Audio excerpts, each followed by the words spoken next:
the final episode of Season 1. That's right. And my guest is Riley Warren. He's redheaded and dumb. Okay, I'm representing gingers everywhere here. You're gonna hear about the qualms. There's like a ginger alliance. Yeah, we've been waiting for this episode. Yeah. So when you're ready, I'll hit the enter button and we can just go for it. Okay. I'm ready. Hey, hello. Welcome to the last episode of Season 1 of the Dream Job Podcast. My name is Shannon Jacobs. And I'm Riley Warren. And we're here, and we have a special guest today, a dear friend of mine, an incredible educator, the one and only Mr. Riley Warren. Thank you, studio audience. Thank you. You've been lovely tonight. This upgrade This changed the game. This is game changer. We've barely done anything with it. Well, yeah. Thank you for that introduction, Shannon. I'm super excited to be a guest today. It's weird. We're flipping the roles. You know, you're usually the main host. I'm over here coming up with good idea, bad idea segments that are a little bit wheels off. Sometimes, not all the time. Pressure's on for you and for me. I've never been a guest before, so I'm excited. Well, you talk a lot, so. I'm good at that. Yes, admittedly, I am good at that. Now, we're here, and the audience wants to hear your story, man. That's kind of Do they? They probably do. At this point, maybe a couple people. If they've listened to any of the other episodes, they're like, "Why is this guy doing this? What is his issue? What is his problem? What are his qualms? And why does he bring Shannon along with him?" I like you, man. I like to hear your input. I like to have you by my side. We're a good team, bro. We're a good team. I think this would be a good thing to kind of let the people know a little more about you. Since you've been at Forney High School, we've enjoyed a lot of success. And I think a lot of people are intrigued and interested into what drives you, what motivates you, what keeps you feeling like this is your dream job. You know, it's kind of one of the reasons why, this started as a joke, but, it was like maybe we have something to share with a lot of percussion educators out there, and hopefully just music educators, and heck, maybe the idea grows from there to anyone's dream job, because there's a lot of dream jobs out there. Whatever it is for you, we definitely hope you find your passion, and just chase your passion on a daily basis. Absolutely. Yeah, you couldn't have said it better myself. I mean, this whole experiment doing this Dream Job podcast has been about sharing, what we love to do and bringing in other people like us. If you can imagine, there are more people out there than just the two of us who love teaching percussion. And it's been a huge pleasure to have so many amazing guests on. At the end of the day, I think it's safe to admit that we did all of that just so that we could interview each other at the end of the season. At the end of the season. There was a lot of hoops to jump through just so we could justify interviewing ourselves. It might be the most narcissistic thing I've ever done in my life. 100%. But, no apologies. No apologies. There's no egos in music education. Right. There's none. So. Right. Well, Raul, let's start. We'll get right into it. I want you to walk us through your upbringing, your musical journey, and get us all the way to like high school level. Like, where did it start? How did it start? Let's talk about your parents. Let's get into it. All right. Well, I'm happy to do that. I'm really, really blessed and fortunate. I've had an awesome upbringing, and it's 100% in part because of my amazing mother and father, Anna and Kevin Warren. Shout out, Mom and Dad. Shout out. Love you guys. You guys are awesome. And I, if you don't mind, I'm going to start at the beginning, because I think that's where most stories start.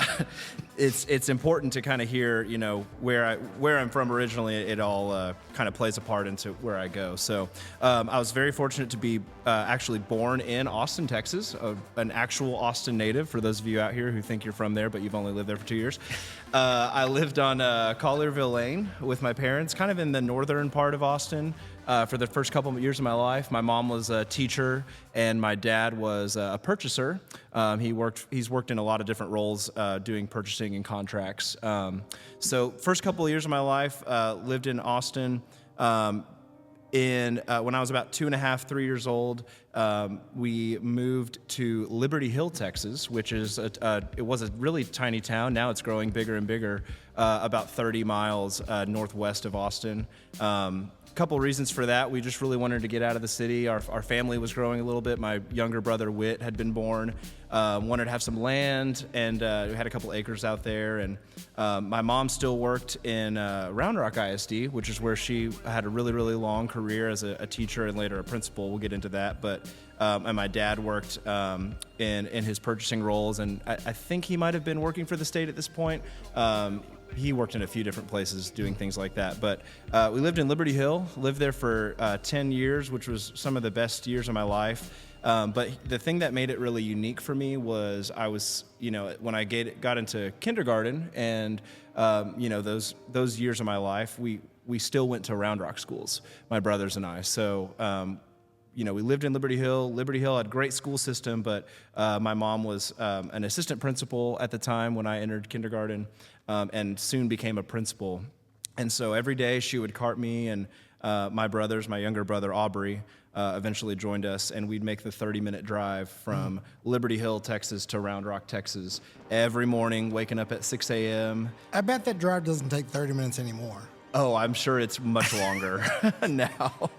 But yeah, so that was a challenge for sure for a young kid. We'd usually be sleeping most of the way there, and it was great though. My mom was principal at Great Oaks Elementary in Round Rock, Texas, right off of Great Oaks Drive, 620. Great campus. She started as an AP there, and then I think by the time I was in first or second grade, she became the principal. And she just had a great team of teachers. From the outset, she was a great leader, and she had an amazing team of teachers who really supported her vision for a great elementary school.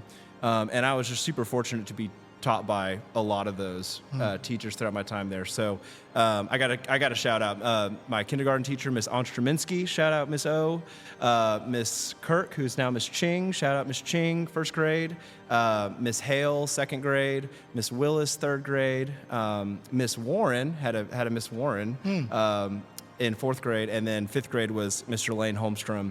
And they were all just super influential and just great teachers. They must be. That's impressive that you remember all your grade school teachers. Oh, yeah, 100%. Well, my mom's still friends with all these people, okay. So they do their wine nights together. Yeah, sure. So, there's more of a connection there, right? That was impressive. I don't think I could do that. Well, I told you I had a lot of people to thank. You do. That's fantastic. So, as we all do.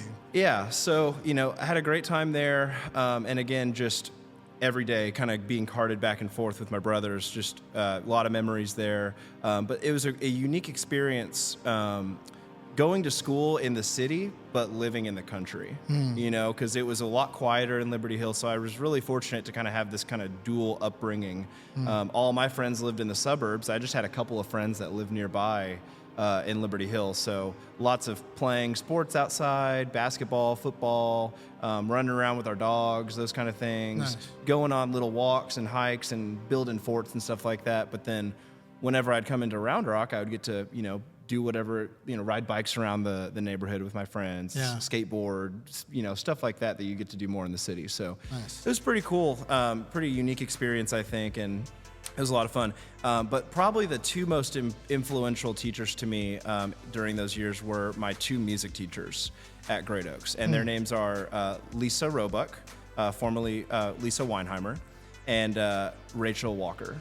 And so Miss Roebuck was my music teacher for the first, I think, probably kinder through second grade at Great Oaks. And then I think Miss Walker took over the older grades. And she wasn't there originally when I got there. But man, those two ladies were just super because your mom hired a second teacher. Oh, yeah, that's right. Great principal. Multiple music. We were a big school, so we needed multiple music teachers for sure. And they're, at this point, I didn't really get into actual the first instrument I played was piano, spoiler alert.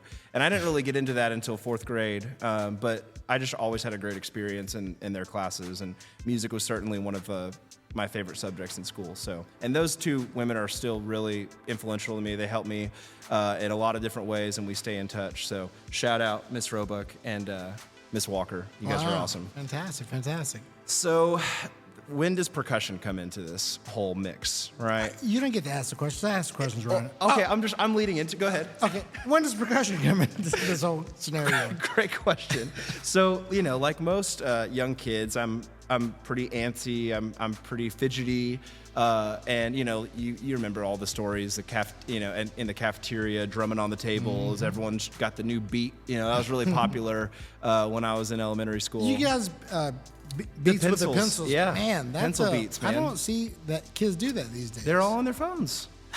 Phones ruined everything, man. Fair point. All right, continue. So I had a great group of friends that were into that kind of thing, and it wasn't super serious, but I just really remember starting just knocking on things all the time, and I couldn't stop. And so my parents saw that, and they knew that, getting me involved in something structured would be a really good thing. And my parents were really great about that for me and my brothers growing up. Whatever our passion was. My two younger brothers were super into basketball, so basketball camps, sports camps. We all kind of dabbled in soccer and baseball and basketball, and I did all those things as a young kid. But I started piano lessons in 4th grade with Miss Elizabeth Wirtz was my piano teacher. Shout out Miss Wirtz.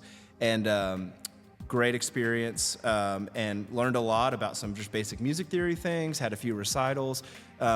But really the idea going into those lessons was we knew how competitive it was to get into percussion. And one thing we had heard, of course my mom's a teacher, so she kind of hears things through the grapevine, obviously, is that if you have piano experience, that could help you, help your chances of getting into the percussion class and being successful. So 100%. It ended up working out that way. As I'm transitioning from 5th grade to 6th grade, leaving Great Oaks Elementary and going into Cedar Valley Middle School, which is right down the street from Great Oaks, great middle school. I was chosen to be part of the percussion class, and my middle school band director, amazing woman, teacher, Miss Jane Botkin. Miss Botkin, if you're listening, thank you for everything you did for me in middle school, and even to this day, you've been one of my biggest supporters, so thank you so much. I just, I really thrived in middle school. I gotta say, I was Would you say you peaked in middle school? I did not peak. Okay, that might have been, I was the very true sense of it took all of middle school for me to kind of figure this percussion thing out. Gotcha. It really did.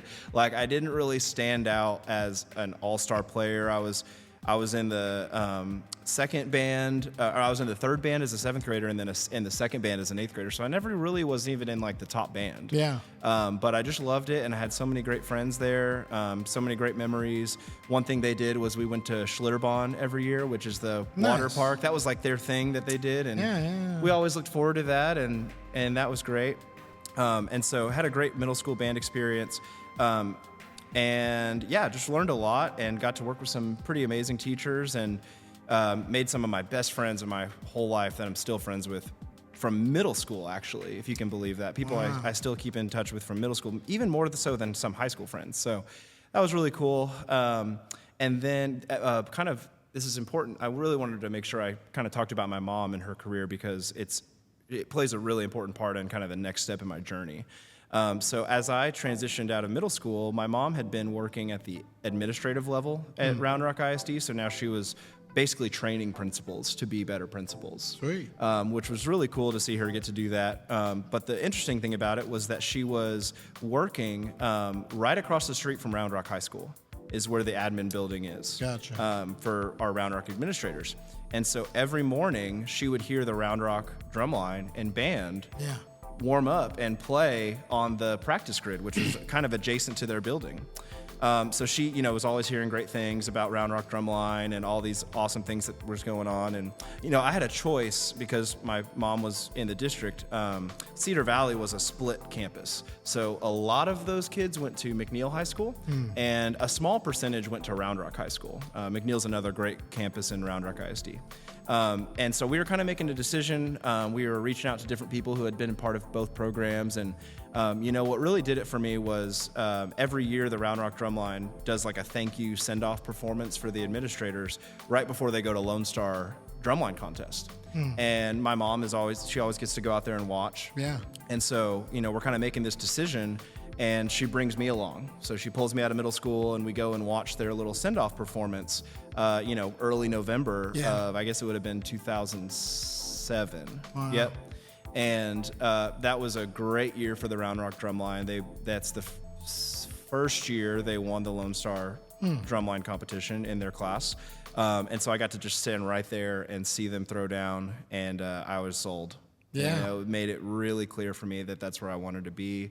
I wanted to be, you know, in that program. I wanted to be right next to where my mom was. I had a really great time throughout elementary school having her be the principal. So it was a no-brainer for me at that point. That's great. That's kind of a great point to kind of bring up, is like those little community performances and those little performances you do at the middle school or the elementary schools.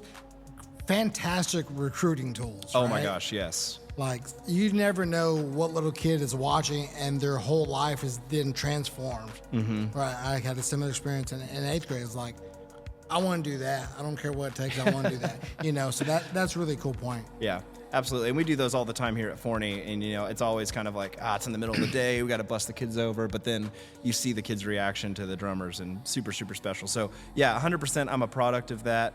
And so, you know, kind of moving on into my time at Round Rock, man, I was just super, super fortunate to be a part of that program. We had a big freshman class. I think there was 9 of us, and we all stuck through it all the way through to senior year, which is super rare. Yeah. But you know, I just really, really fortunate to get to be around such great drummers and great musicians. My high school percussion director was Mr. Steve Rader. Shout out, Mr. Rader, Steve Rader. You were amazing and so influential to me, and we'll talk a little bit more about him in a minute. And as well as Matt Holmes was my private lesson teacher. And shout out, Matt Holmes, you're awesome as well. He is still the percussionist for Grammy award-winning Grupo Fantasma, Latin band based out of Austin, Texas. Right. Definitely check them out if you've never listened to them before. Awesome stuff. And, you know, I didn't really know what I was walking into, man. I was just like kind of this, you know, big-eyed kid. And, you know, there's all these older kids, and the techs were alumni of Round Rock. And it was just a really cool environment. I just immediately was just drawn to all these different people. And I worked my butt off that first year in summer band. And we had one freshman earn a spot on the battery. Shout out Jeremy Cruz, bass drummer. And I was the only freshman to actually get a keyboard spot. All the other freshmen were kind of divided up, bass and gong and rack and crotales and other things. But I really, really worked hard because I knew this was something that was going to be a really special, you know, moment for me. Yeah. And I was just super fortunate to be on the vibe line my first year at Round Rock. So that was great. And we had some really awesome leadership. Alex Liu, who's now living in Los Angeles, Blue Coats alumni, doing like audio video stuff, and has like done some stuff for some pretty serious films. He was my section leader, my first section leader, and a really, really important guy who really is the one who taught me how to hold 4 mallets and a lot of other things. His name's Sri Tripathi, and he was an amazing, you know, first front ensemble tech for me, and he was in music for a long time, but then he kind of moved into some other areas, and he actually lives in Miami now. He's works for one of the like biggest alcohol distributors in the United States. So he's selling that and living the life. He's a DJ, and so he like does a bunch of DJ shows. And he moved away from Dallas last year, so I was able to go and watch a couple of his shows. So shout out Shri and Alex, you guys are awesome. So first year at Round Rock, you know, we're going to Lone Star Classic. We had a great marching season, you know, my first experience with that. And we're going to Lone Star Classic and we're defending our first championship. Yeah. And, you know, I was just so excited to be a part of the team. And we just had like veteran snare line, veteran quad line, veteran bass line. Like the battery was just, holy smokes, it was so good. It was so good, like lights out. And really good front ensemble, you know, and I think, you know, during the time I was there, the front ensemble did more things, and we'll talk about that here in a little bit. But, you know, our 2 mallet chops and our marimba's inner mallet chops were just like insane. The other thing that was really cool about going to Round Rock that really stuck with me was that Steve and Matt wrote the show. Yeah. They wrote the show, and there was even like some newspaper articles about Mr. Rader, you know, staying up all night and writing the show, and it was just really cool to like get a fresh piece of music and have his name on it, you know, and then having to go chop out and learn those notes. And so that was another really impactful thing. So we go to Lone Star and we win. You know, they win their second in a row in whatever the standstill. I think it wasn't split up between standstill 1 and 2. It was, you know, just standstill or maybe silver. And so we win, and that's just, you know, I'm just sitting there thinking like, wow, we won, you know, against all these great drum lines, and we had a great show, and, you know, everyone's happy. And I just remember knowing, like, in that moment, like, this is what I want to do. Yeah. That feeling is what I want to replicate for students. Yeah. I kind of already, you know, wanted to be a teacher because my mom was a teacher and had this, you know, extensive background as a teacher, but I didn't really know what I wanted to teach. And then after that performance and that marching season and all those memories, I was pretty set on doing this job. Wow. That was fall of 2008, 16 years ago, if you can believe that. I remember those days. I'm older. Okay. So anyways, so I'll keep going. You know, we do indoor at Round Rock, which is another super influential thing that's kind of led into my current job, something I love to do with the kids. Shoot, what was that? Yeah, that first year, I guess we did a show called Relative in 2009. That was one of the, we always did box 6 shows. Shout out Ian Grom, John Mapes. So the first one we did was Relative. And I remember that was like a step up for me formality-wise. Like there were some tricky patterns. If you go back and watch, I think Pulse played Relative before we did. There's some really hard stuff in there. So that definitely kind of pushed me to the next level as a formality player. And I was still on the vibe line. And then great first year of indoor. Fall 2009 comes around. I'm on the marimba line. I'm on the outside, and this is the last year that Steve and Matt wrote the show. I'm gonna get into what happens next after this, but another great year. But man, that fall, my playing, like, I took it to the very next level. You evolved. I evolved. There was a definite point where I was like, you know what? I really want to be the best. I wanted to be the best because I wanted to be a leader. Mm-hmm. And, I really my love for percussion kind of took the next step that fall. And so I just was constantly at the band hall, constantly shedding these notes, and just really just trying to show everybody that I really wanted to be the guy the next year, trying to set myself up for that. So not only did you want to be the best, but you're willing to do... Yes, I was willing to put the work in. Yeah. Absolutely. And I really do, I give the credit to my parents because they taught me that lesson really early on in life. And so I'm very appreciative. I just, watch them work in the hours, to provide for me and my brothers and, give us a really good life. Nothing was handed to them, on a silver platter. They worked for everything. And so I got to see that. And, there's certainly times when I was like, man, I really miss my mom right now. I really miss my dad because they're working their butts off. But they did a lot to help set me up. So I attribute that to them, and obviously the great culture at Round Rock, and the great teachers, and not just the percussion directors, but the band directors, Mr. Ed Stein and Mr. David Mobley, who's still the head director there. All three of them really just were doing a fantastic job setting that program up to do great things. Nice. And even back then, people were like, wow, Round Rock, they've got such a great historic program. But if you watch the years kind of like right after I graduated, I mean, let me put it this way. We went to BOA in my sophomore year in the fall. And Grand Nats? No. No. Okay, just BOA San Antonio. Okay, first time. Okay. And we got 27th place. 27th place. And I remember getting on the field, and like there was like a new boundary rule that we didn't really know about. Yeah. And like kind of frantically moving the front ensemble to try to make it work. And then we had a great show, and we were like, oh, it was great experience performing in the Dome. We had missed state the year before, so to go and perform in the Alamo Dome was really special. But yeah, like it just goes to show, like you got to start somewhere, Right, And so I guess, spring of 2010 comes around, we're doing another Pulse show. That was kind of the formula there. We would always just buy the show that Pulse just won with. There you go. And it Not worked a bad out. plan. It worked Not out a bad great. plan. And so we did Breathe for our 2010 indoor show. Love that show. Great show. We only played 2 of the 3 movements, but we kind of got to the end of the season. We're like, oh, we're kind of out of time. Let's just go and do this, I guess. We're And kind of done there. you know, it was still very new. Like, I think our floor was just blue. You know, it didn't really have any design. We didn't have any props. We just relied on the body, you know, and the sound effects to make the effects.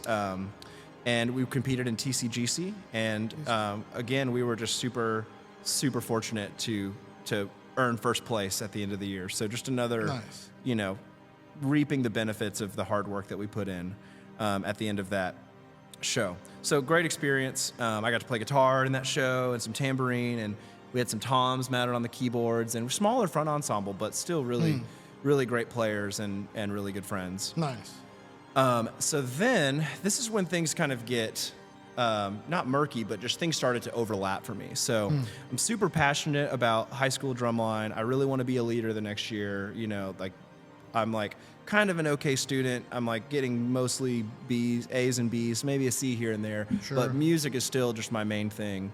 And, you know, I had a couple friends who just really were interested in going and trying out for drum corps. And so we went to a couple camps. I went to a Glassman camp. Rest in peace, Glassman. R.I.P. Glassman. In 2010 at Aikens High School. And I think I was one of like 4 or 5 people there. And, you know, obviously wasn't ready for that. I don't even think they had a front ensemble person at that camp. But the guy who was, I cannot remember the name from the life of me, but he was the battery guy, and he was a quad vet. And he gave me like a little 30-minute private lesson. Yeah. You know, in lieu of the fact that there wasn't any front ensemble people there. So I really appreciated that. That was a great experience. Went to a Blue Coats camp, didn't make it there. And then I went to try out for the Crossmen. Actually, back it up, I had tried out for Crossmen my freshman year. Oh, yeah? Right here at Forney High School.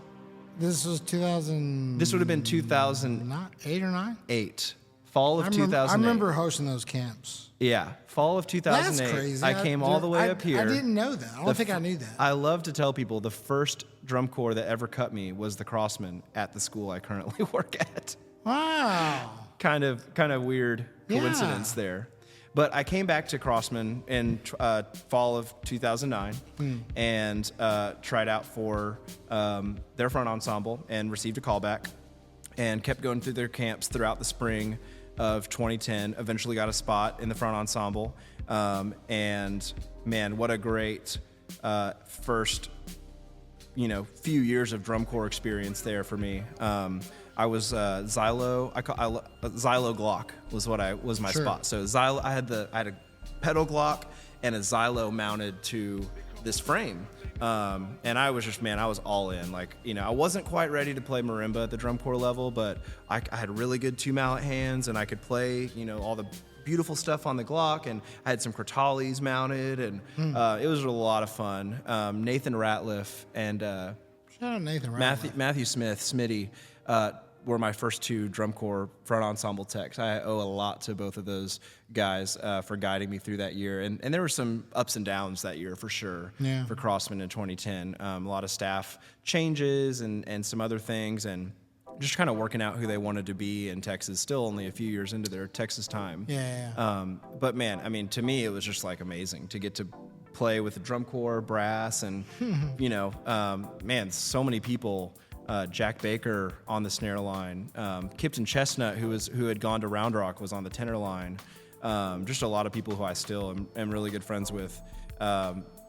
Shelby Shelton, Garrett Mayfield, Jonathan Hawes, Nick Spriggs. I'm just thinking of 2010. Corey Glenn, man, so many great players that I met that year that I'm still really good friends with. So great first summer of drum corps, 2010. I come back to Round Rock. I'm section leader. I'm in the middle. Yeah. You know, we had 5 marimbas for the first time, which I guess, no, maybe it was the second year we had 5 marimbas. So that was great. I was co-section leader with an amazing person by the name of Katie Myers, who's now Katie McDonald. Shout out, Katie. You are awesome. You're a great teammate to have work alongside those 2 years. Still friends with her to this day. Just got dinner with her. She lives in Dallas with her husband. Had dinner a month or 2 ago. And just, you know, it's like we never left. That's the great thing about this whole activity. So, fall of 2010, we're doing the Dragon, which is a pretty iconic Round Rock show. It was the first year we changed uniforms from the traditional maroon, Round Rock uniforms to this really cool design. It had like a dragon on the tails, like a cape. And we had new designers. So we had Jude Boughton come in and run the color guard and do some visual stuff. We had Jeremy Hunt, who's of course a really prolific drill rider now. And then Ryan George, another great brass window ranger, joined the team. But probably the most impactful design change was that Steve and Matt decided they didn't want to write the show anymore. And so they hired Ian Moyer and Colin McNutt to come and do our show. Nice. And so to get to play Dr. Moyer's, intricate 4-mallet stuff, it was just so different than what I had played, even at Crossmen, and so that was really cool. Had a great year in 2010. We ended up winning the Lone Star Drumline contest for a second time, which was awesome. We didn't win it in 2009. We lost to Mr. Roland Chavez in Cedar Park. And so to come back and take that back was really cool. Got to play on taiko drums. It was a very big theme of Round Rock. It was called the Dragon, was our mascot. So, very Asian music, Chinese music inspired. You're laughing. Something funny to you, Shannon? It's all right. Trying to keep it PC. I'm trying. It was like Eastern themes. Yeah, no, and I get it. I totally get it. A lot of pentatonic scales. Yeah, for sure. We didn't even have natural keys. Yeah. We took those off. Yeah, they were pointless. Yeah, love it. Okay, sorry, keep going. No, that's okay. So, shoot, where was I? So, anyways. Taiko drumming. Yeah, it was cool to get to do that. Great, another great year. I got to shout out Spencer Garrettson.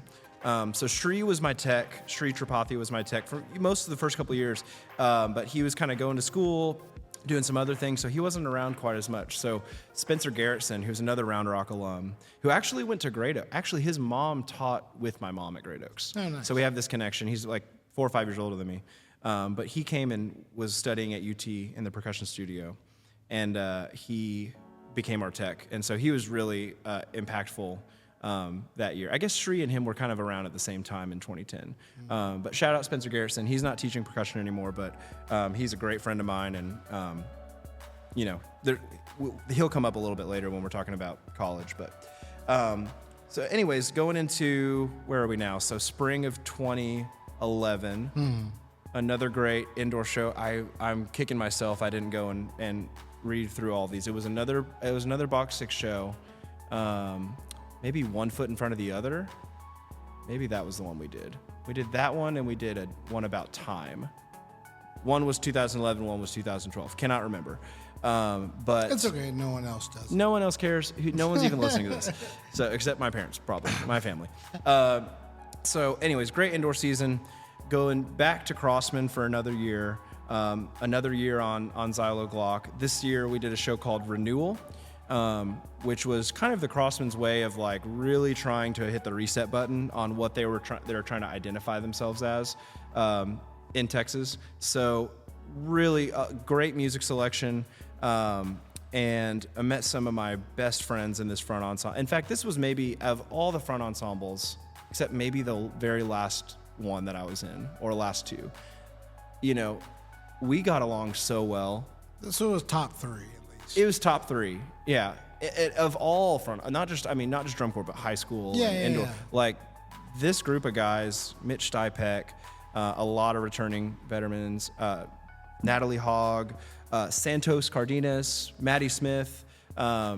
We just had a really, really tight-knit group. And we're smaller. It was like 9 or 10 of us. Yeah. But Austin Roth was in that, synth player.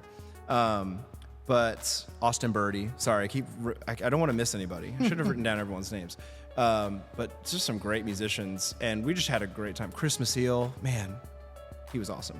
Nice. Anyways, great summer, and probably the most influential friendship that came out of that was my friendship with Santos Cardenas, the drum set player. Me and him got along super well. He's a San Antonio native, went to Taft High School, but just a great friend, amazing drum set player. Was playing in a bunch of country bands at the time, and we just had so many great memories, me and him and Austin. We called him Birdie. But and Austin's drumming in New York City. He's playing in different Broadway shows and recording albums, and he's really killing it. So shout out to those two guys. But I also want to talk about some pit staff additions that were made that year. So we had Nathan. Smitty had left to go pursue other things, didn't continue with the Crossmen, but Nathan brought in Jules Sconia, who had marched Cadets 2008, 2009, and then Pacific Crest before that, and Buck Palmer, who was actually, he marched in Spartacus, and he marched in 2009, but he did not march his age out 2010, but he was in the Spartacus show, and he's a TCU grad. And Jules and Buck and Nathan and our front ensemble that year just had the best of times, and we changed like the whole warm-up packet, and that's where I still use to this day a lot of the exercises that we were playing in that front ensemble. So shout out to all those guys. Shout out to everybody else in Crossmen 2011. So many great people. That's where I met Clark Gardner, who became the caption head in 2012. Another super influential person. But yeah, so going into senior year, very similar front ensemble. We had some new talent in the marimba line, Chris Yanez, Monica Doe. We had Caleb and Josh Brigatti and some other really, really stacked freshman class join us, Kevin Killens. And so kind of my senior year at Round Rock, kind of knew the ropes at this point. Acts of Light was that show. And we're going to watch that here in a minute. But great senior year. All my senior class just made for a great, really, really awesome experience. So I hope I don't forget anybody, but Katie Myers, we talked about her, Spencer Potts, drum captain with us, Jeremy Cruz, Sean Vitale, Justin Beeman, Garrett Leger, Josh Murray. I think that's everybody. Myself, of course. Someone's gonna pop in my head, probably. Impressive memory. I think that's everybody. It's pretty impressive. That's pretty impressive. I don't know that I remember 7 people from high school. Well, these people, man, I cannot say enough how important these people were to me. I mean, they were my best friends. And one thing I want to say, like, if anyone's listening to this, like, if anyone's out there. You remember what the buttons are? I know where the buttons are. You figured it out? Okay, cool. If anyone's out there, one thing I wish I would have done, because my first couple years in high school, I really gravitated to the older students, and I might have shut out some of the people that were in my class, and so it took a little bit longer for those friendships to blossom. Okay. And so I really kind of wish going back that I would have been a better friend earlier on. But certainly by senior year, we were a pretty tight-knit group of people. So, awesome. Yeah, percussion band music creates such deep, strong, lasting relationships. Yeah, I talk to the kids about it all the time. I think a lot of it has to do with shared struggle. Yeah, absolutely. Going through summer band, it's hot, everyone's not happy, everyone's tired. Nope. Those long contest days, all those things that lead up to a nice Lone Star performance or a nice competition, a festival, whatever the thing is, the shared struggle is what creates those bonds that keep you going. Absolutely. Yeah, 100%. And we were... like most drum lines and most band programs, I mean, we were hitting it hard every day, and it was like downbeat was 650, and you don't miss downbeat. Like you're there, and it was still kind of, I don't want to claim that we were old school by any sense of the imagination. Electronics were still very new, but all of our warm-ups were front ensemble battery. Yeah. And so we were drumming with the drum line in the front ensemble, and and we have a very similar setup here now that we did back then, which is we would have morning rehearsal every morning, and it would lead right into first period, which was double blocked, and it was drumline class. Yeah. Except we didn't change in the spring. We kept them all. We stayed in drumline class all throughout the spring, and then we would have to find times to rehearse with the other bands, of course. But yeah, it was like going. Yeah. And so that was, I learned a lot about hard work and perseverance and dedication, and I'll come back to this later, but like I really am being 100% honest when I say this. I don't think I missed a single marching band rehearsal all 4 years of high school. Nice. I don't think I missed a single one because it was that important to me. Yep. I did not ever want to miss. I never wanted to be that guy, even if I knew I was going to come back and have my crap together. Yeah. I just never wanted. I wanted to be there for every second of it. So, anyways, so I think that's maybe a good point to stop and actually watch a little Round Rock. Yeah, let's do it. That's okay? Let's All do right. some Round Rock. You're the host, so I don't know what we're doing here. I don't know how to do the thing you're doing over there on the laptop. I know, you're so a little disadvantaged here. I'm kind of in control of this, so. It's all right. It's fine. That works for me. So this is, I kind of found this at the last minute, but this is Round Rock High School Drumline. This is actually the last football game I played at. I'm sure there's a video of us going to Lone Star somewhere, but this is a great video of us performing our show, Acts of Light. This is the Drumline standstill version at Dragon Stadium in Round Rock in November of 2011. So here we go, some Round Rock Drumline. There's quite a few announcements here at the beginning, but. Rock Drums was chosen as Outstanding Percussion Section at the Dripping Springs Drumline Contest. That was like year 2 of the Dripping Springs Drumline Contest. Westlake Marching Festival, another great contest. Rock Drums will compete as defending state champions in the standstill division at the Lone Star Drumline Contest in Flower Mound. Spoiler alert, we got third again to Cedar Park. They will be performing the drumline version of our 2011 show, Acts of Light.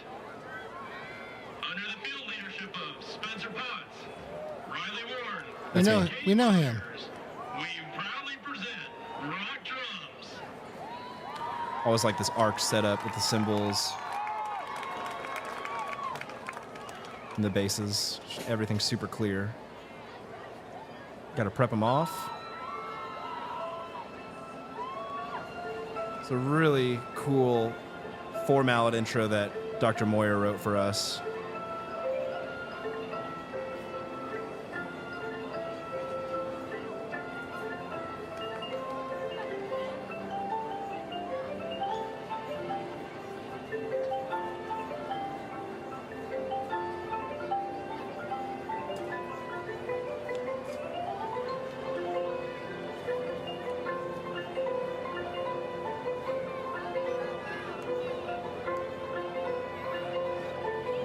Comes a battery.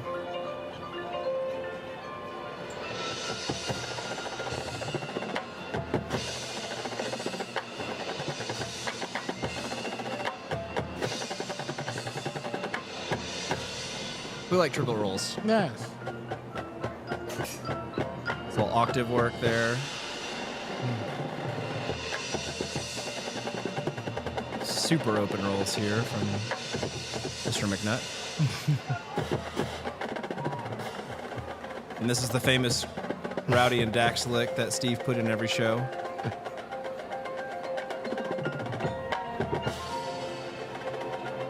You can tell the synth is like still very string patchy. Yeah, string pad. Yeah, for sure. Shout out to Todd Bass. Oh yeah, Tanner Stewie. And then right behind him is Justin Beeman, one of the... Steamin' Willie Beeman. Man, he was so smart and so good. Could split anything. Some flam drag work for you. There you go.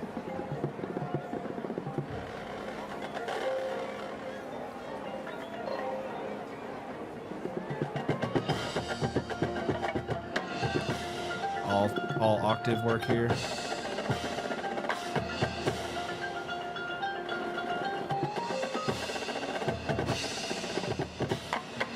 Yeah, Ian's really good in these early years, just giving a window for the battery. Yeah. A little tempo change here. 2 mallet work.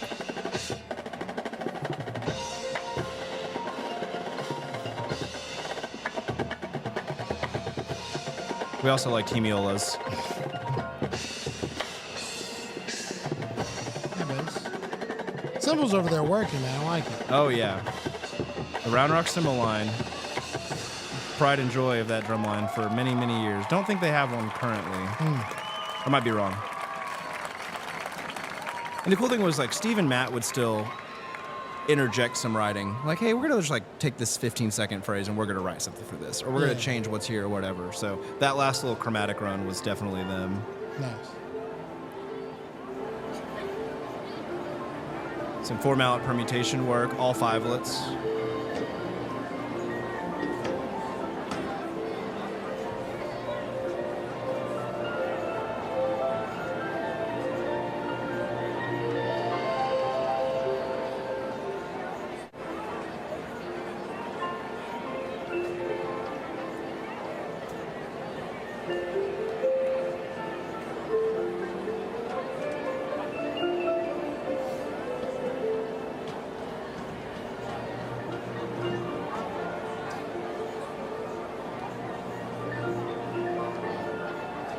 Some 3/2 work there.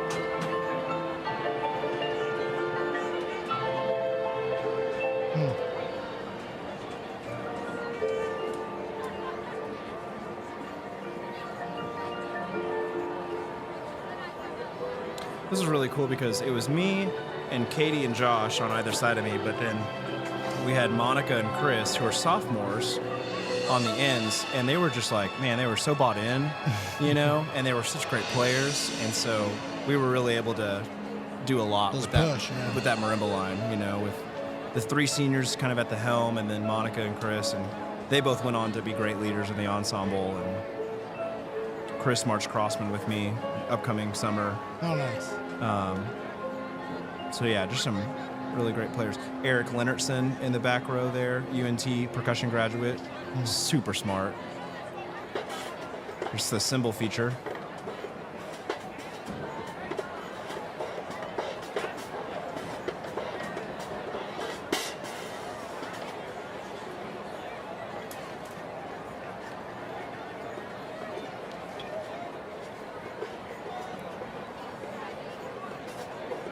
Super soft and delicate splits.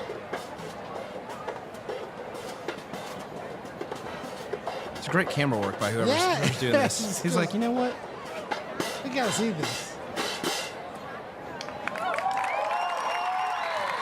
Nice. That's the famous kiss my butt visual they like to throw in there. So, a lot of fun.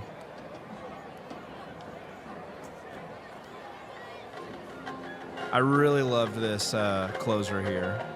It's had a really great forward motion to it.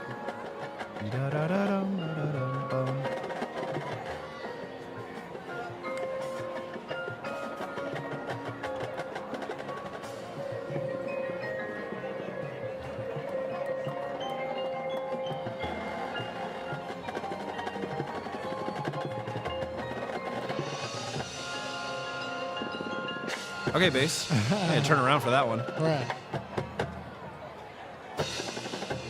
Cold attack there. 5 rolls. We like 5 rolls. I like those.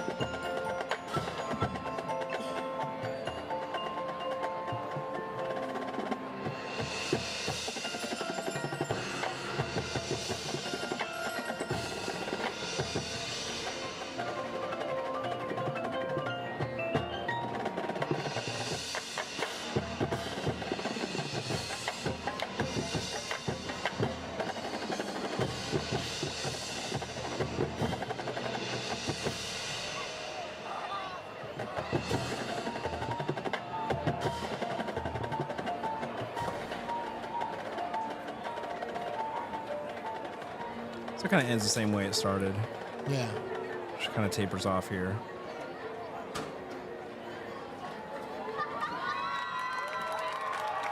Yeah. Yeah, so, I could have played 10 different videos that I'm just so proud of, but I think that was a good one. It's kind of the culmination of, It's a great one. of my time there. And, man, just, as we kind of go on with the next part of the conversation, I just can't state enough how thankful I am for all of the people at Round Rock, the students, the techs, and the directors. Hugely, hugely influential, bigly, if you will, influential. And, I wouldn't be doing this if it weren't for my experience there. So that's fantastic, man. Some great playing, some great teaching going on there, obviously. And what a captivated football crowd. I was just shocked how quiet they were the whole time. Oh, yeah. They were That great. never happens when we record. With someone having a conversation very loudly, rudely. Come on. What are we eating doing? popcorn way too loud, like the whole night. And I was like, man, I can hear this Drumline show the whole time. It was good. And awesome. I've been trying to get us to do this Drumline thing for a few years now, and I just kind of beat my head against the wall because it's every year. It's like, well, why doesn't this person the band isn't going to get to do this? I'm like, but we have a contest tomorrow. Can we feature? But we get plenty of praise around here. We do. So anyways, I guess that moves us into my time at UT and beyond. Is there anything else we want to chat about before we move that way? Yeah, we're up to the high school level. You've marched a couple years of Crossmen. You've competed successfully at Round Rock High School. You've made lifelong friendships.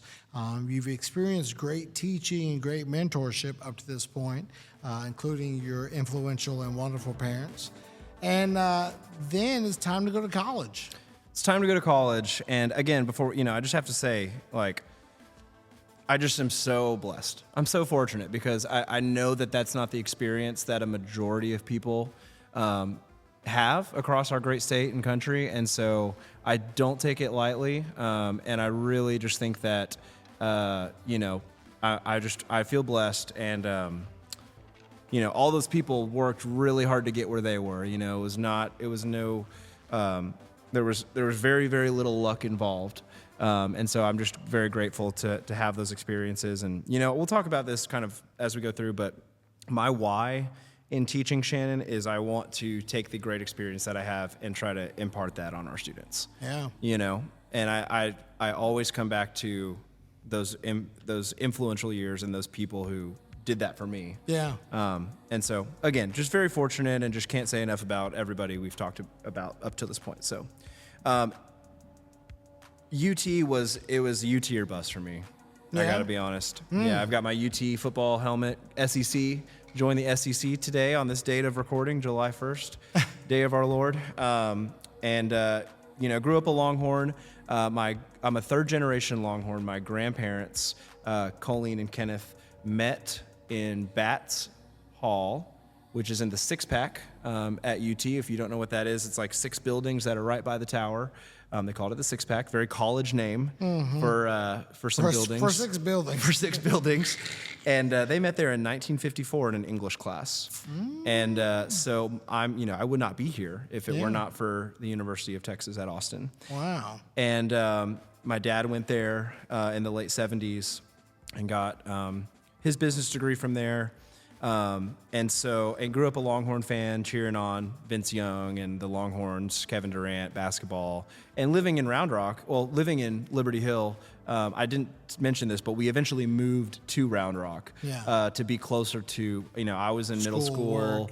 Band is becoming more of a big thing, so we just couldn't live out in Liberty Hill anymore. So it was definitely bittersweet, but I loved moving to Round Rock because I got to be close to all my friends and all those things. So, growing up right down the street, going to UT games, basketball games, and football games, there really wasn't a second option for me. I applied for 4 colleges. I applied for UT and Texas State and Baylor and TCU. And I would have been happy at any 4 of those schools. Texas State, great music program. Baylor, TCU, same thing. But here's kind of how it happened. I did my Baylor audition, and I got accepted. and I got a nice scholarship, but it was still going to cost quite a bit of money to go there. Sure. And then I did my UT audition early. I did it like in January. And I played October Night by Michael Burritt, both movements. And I played Improvisations, Elliott Carter. Yeah. Timpani. And I played, I think I played Delacluse 1. Nice. For my college audition. So those were the 3 pieces I played for Dr. Thomas Burritt and Mr. Tony Edwards. And I had my audition, and I had my TCU audition and my Texas State audition scheduled for March, April, or whatever the later ones were. And I got my acceptance to UT, I think in February, late February. And I canceled my auditions to TCU in Texas State. I was that set on going to UT and being a part of their program. And, I really didn't even know, to be honest, I didn't really know how amazing the UT percussion studio was. I didn't really know about Jerry Junkin and the UT Wind Ensemble. Yeah. I was just kind of like this really into marching band, really into drum corps kid who wanted to go to UT. Right. And got into my dream school. Again, very, very lucky. I mean, my grades, I could not get into UT with my grades in this day and age. Right. But I worked really hard. I had a job in high school. I was able to work at Nike for 2 years.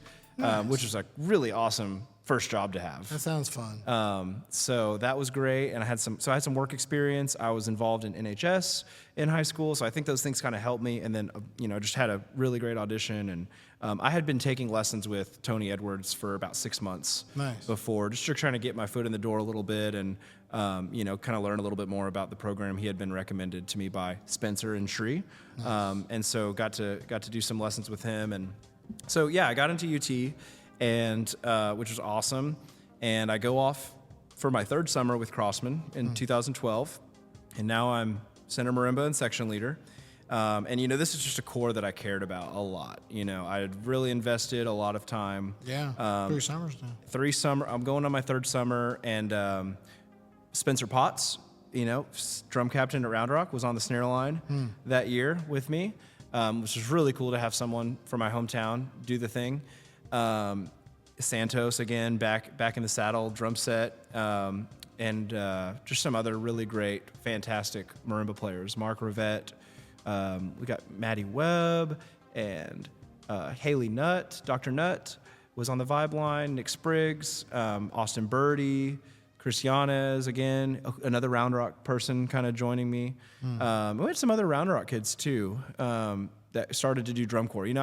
We had some other kids do drum corps throughout the years at Round Rock, but I did Crossmen for a couple years, and then I kind of started taking people with me. And I was like, hey, let's go to this camp together. Let's do so this thing, right? Had some other people do drum corps kind of starting around then. But another great summer. Our show in 2012 was called Fragile, and it was about the Earth and this great planet we live on, and the climate and all of those things, those buzzwords. And we played a great Michael Jackson song for the opener, Earth Song. It's one of my favorite crossing moments. Yeah. This is jamming. Yeah. Shout out Andrew Markworth wrote that book. Can't remember if Lee Bettis was still writing the Drumline book. He might have been. But Andrew Markworth definitely was super involved, and he's another designer that I just had a great experience with early on in my musical career. Just got to be around him a lot, and he knew Jules, because I think Jules had done Rhythm X. He was the other Crossman tech I alluded to from 2011, and all those guys were back, so that just got to continue all the hard work we were doing, and just had a really great summer with them in 2012. And for the first time in 8 years, we broke back into finals that year. And so that felt like, and we were 12th. I mean, we were at the very end, but we made it into Saturday night, and that was like one of my most proud moments, to be a part of the corps, to be a part of that moment in history. So great year. Freshman year at UT, I'm taking lessons with the amazing Dr. Thomas Burritt. And I'm in Dr. Carnahan's Wind Symphony, who's now at Frost School of Music at University of Miami. And this is where everything kind of melds together in a weird way, but I was planning on, I was right out the gate really wanted to get teaching experience because I had heard from so many people through drum corps and, just being around marching band so much that there's a lot of people who come out of their music degree that just don't really know how to teach very well. Sure. Like they're very amateur, which is fine. There's a lot of people like that, and it just depends on the situation. But I was going to be the front ensemble tech at Anderson High School in Austin ISD, which is one of the better band programs, more established band programs, I would say, in Austin ISD. And some staff changes happened over the summer, and they brought in a new percussion director who I still think is there to this day. And turns out, this new guy wanted to use whoever he had been using at his previous school, which is totally understood that. But I'm like in the middle of the summer, Crossmen 2012, and I'm like, man, I really need a job for when I'm going to school. Yeah. And so I'm like, okay, I'm going to send the same email I sent originally to, I had emailed probably 15 or 20 percussion directors my senior year of high school. And I'm like, I'm going to send the same email to a few more people and see if anyone responds they need a pit tech. Well, one of those people was Mr. Paul Pape at Vandergrift High School, who I believe was in his second or third year at Vandergrift. Still 4A, still smaller band program, larger 4A, on their way to 5A for sure. Yeah. This is when 5A was still the max year. And so he got back to me, and we talked on the phone, and they had another great front ensemble tech, Tristan Boyd, Cedar Park grad and UT grad, Cavaliers 2010, Mad World. I think he played xylophone that year. Nice. But he really just wanted to do the summer band stuff and then go do other stuff during the fall. He didn't really want to be a tech in the fall, so it really worked out because I was marching drum corps, and I could just come in and take over for Tristan. Yeah. And of all the experience I had between drum corps and college and high school, as much as I value all of those experiences, I don't know that there's an experience more impactful than the time I got to spend teaching at Vandergrift High School. Yeah. From sure. from 2012 to 2016. And so Paul was great. I consider him one of my very first mentors. He really just had a lock on how to do the job and how to not let it take over your life. Yeah. And how to be cool and listen to cool music and develop great relationships with the kids and the staff. But more importantly, just to work hard, and to grind it out. And he is, man, to this day, he's just someone I just look up to so much. And I just, wide-eyed little freshman in college, like there are definitely some things, some mistakes I made teaching there, just in the way I was teaching that they gave me a lot of grace and a lot of patience looking back on it. So, and I've said that to them. I'm like, man, you guys are really patient with me. Yeah, you just got to go and do it and mess up. You got to make some mistakes. And so super fortunate to be on that team my freshman year of college. Jeremy Spicer was the head director, and Mike Howard was the assistant director. And I believe Stephanie Grody, now Stephanie Lee, was also on that team, UNT grad. And so I was just in awe of these kids and their work ethic. Different style from Round Rock that I was a little not so used to. Sure. Again, Andrew Markworth was writing the book. But yeah, just a great experience. And we'll kind of talk a little bit more about them going into the next year. But this is all kind of happening concurrently while I'm at UT and getting to be in those ensembles and just taking in the University of Texas at Austin and going to football games and making mistakes and doing all that stuff. So, great first year there, and moved on. I really got my grades in check. Yeah. Those first couple of years, I really had an awakening of I really have got to study for some of this stuff, because I didn't go into college with a lot of credits. Yeah, I had a few credits, sure, but I really had to take a lot of classes that were not music related. And so that was a big learning lesson for me. That it really didn't take me. It took me a couple of years to learn that lesson. Yeah, for sure. Fall of 2013, I went back to Crossmen for one more year. Again, section leader, new drum set player this year by the name of Cameron Carbone. Never heard of him. Never heard of this guy. And again, that was just another great relationship that formed out of marching drum corps. Yeah. again, to this day, still very fortunate for his friendship. And he's back in the Dallas area. He's been in Austin for a long time. But if you need drum set lessons, according to his social media, he has 2 slots left. They're going to fill up really soon. No, I'm just kidding. Cameron's great, and getting to play with him was definitely a huge impactful moment to have his friendship. Didn't make finals in 2013 with Crossmen, and you know I've come back to this a lot. I don't want the audience to think that like making finals or winning Lone Star is like the most important thing. Sure, but I do want to underline the importance of hard work and what it can bring. Yeah, you know, so I definitely don't want to discount those successes. But you know, as someone who is going into it was my 4th summer of drum corps. And, you know, I'm like, I have 2 years left. I always wanted to stay at Crossmen all 6 years. Yeah. But I just knew that I had to make a decision. And so Jules was one of our techs again that year.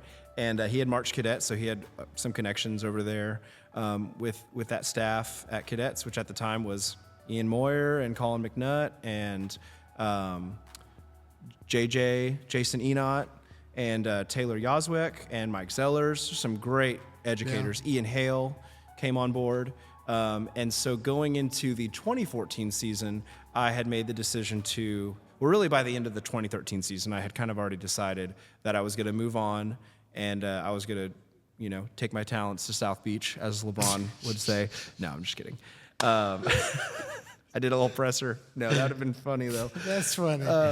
We should parody that. What did he call that though? The decision. The decision. Yeah, it was like a whole ESPN thing. Yeah, and everyone hated him. The world shut down because like, what is he about to say? What is he gonna say? Yeah. I'm going to a different team. Yeah. And now, are you serious? That was it? Yeah. I thought you'd tell us there was a meteorite coming or something. Yeah. That was. Anyways, that was a fun little interjection there, but I was torn. I was either SCV or Cadets, and I went the Cadets route, and I'm really glad I did, because I got to be reunited with Ian Moyer's music, which I got to play at Round Rock. Yeah. And oh my gosh, I just got to be surrounded by some amazing drummers and mallet players and timpanists and brass players and color guard. I mean, it's just. It was a whole nother ball game, dude. Yeah. Like, and I thought that I had seen it all at Crossmen, but to get to go there and be a part of those couple of years at Cadets was like, 14 and 15, right? 14 and 15, that's right. Yeah. So that was great, a great experience. I was on the marimba line in 14 on the end. And I guess I'm kind of skipping over some UT years, but not much changed. Great experience. Kind of my sophomore year really mirrored my freshman year in that I was still in Wind Symphony with Dr. Carnahan. Another great experience. Played Niagara Falls, which was awesome. And, you know, kept taking lessons. I got to take lessons with Tony that year. If you know Tony Edwards, he's actually not teaching anymore. It's a huge bummer for percussion everywhere, but he might still be playing with the Austin Symphony Orchestra. But he puts you through the track it, is what they call it, which is like every excerpt you've ever, every famous snare drum, xylophone, timpani, tambourine, triangle. There's a castanet one in there. I mean, that was a great semester. Oh, yeah. And you have to pass them all off, and they have to be like nails. Yeah, they got to be like ready, audition ready. Yeah, and then you've got to record them. Yeah. And that's another component to it. You have to record them and send it to them. So that was a really cool experience. And you know, the other thing about, I don't want to skip over this, is like, because this will play a part in the next year I'm going to talk about, in that I was not in wind ensemble, but I constantly subbed for graduate students and undergraduates, you know, older undergraduates who were going and doing auditions and stuff constantly. If they needed someone to be in, we had a new music ensemble, they still do. Yeah. If they needed someone to sub for that. And I played on lots of new music ensemble concerts, which was considered top, you know, the rotation. Yeah. And so that was a great experience. And it took another 2 hours out of my day when I would do that for a series or even if it was for 1 or 2. But to get to be in those highest ensembles with mostly doctoral master students. Yeah. That really was... That push you. That pushed me a lot. And to have to be prepared. So... real quick story from that I like to tell. I told this to one of our students actually recently. I was subbing for Joseph Gonzalez, who I believe he plays with one of the Washington bands, maybe the Air Force band, maybe one of the DC based bands now currently, and he was doing all sorts of auditions for that, and so he needed me to sub for like 2 or 3 weeks. Yeah. And this is in 2014 when UT was premiering John Mackey's Symphony for band.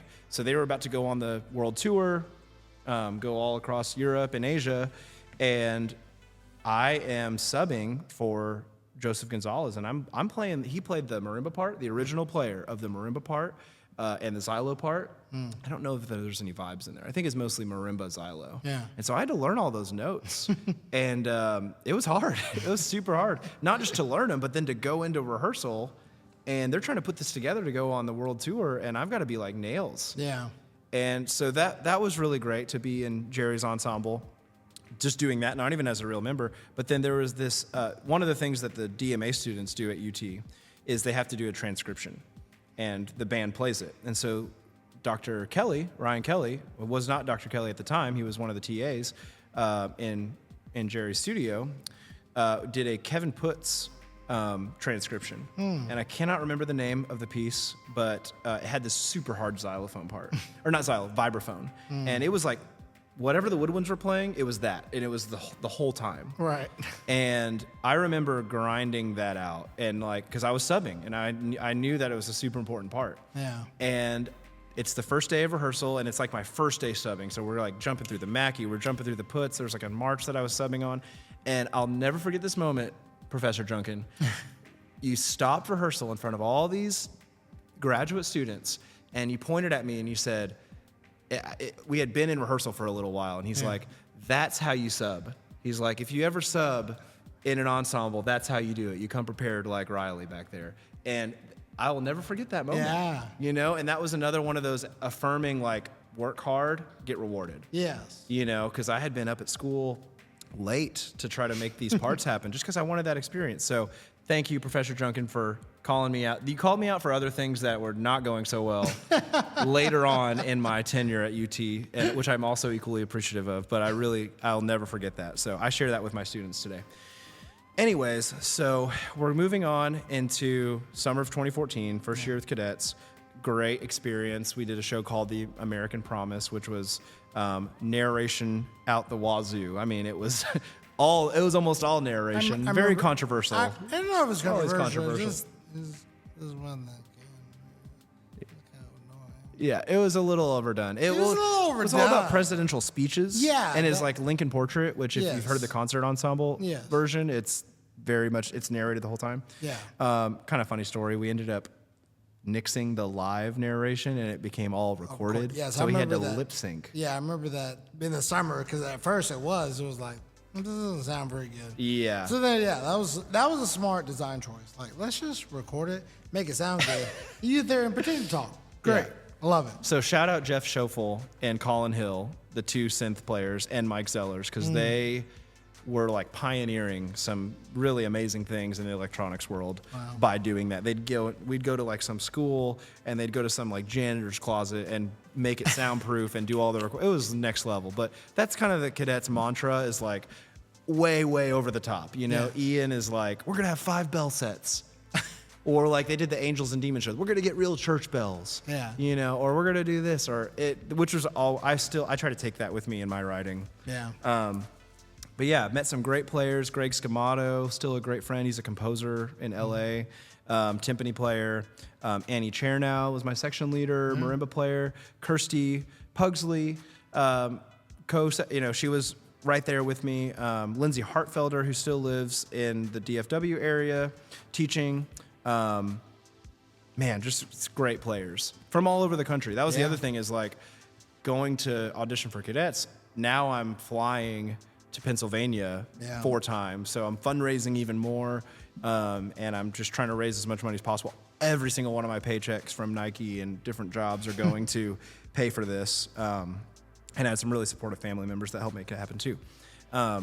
So yeah, great summer in 2014. And then we end up 3rd, bronze medal at DCI.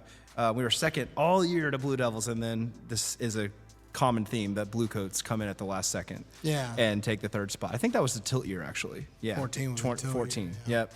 So Taylor Malent will appreciate that when he listens to this. Taylor and Aaron, shout out to, great Bluecoats friends. But great experience. I come back. I'm like on cloud 9. I'm playing great. Did you win an award that year? Yes, I did win an award. I won the Rookie of the Year award that year at Cadets. So how's that decided? I just think the staff gets together and they pick, whoever they want to represent them. A rookie standout. A rookie standout. And, you bring that up, like, I have this distinct memory of those.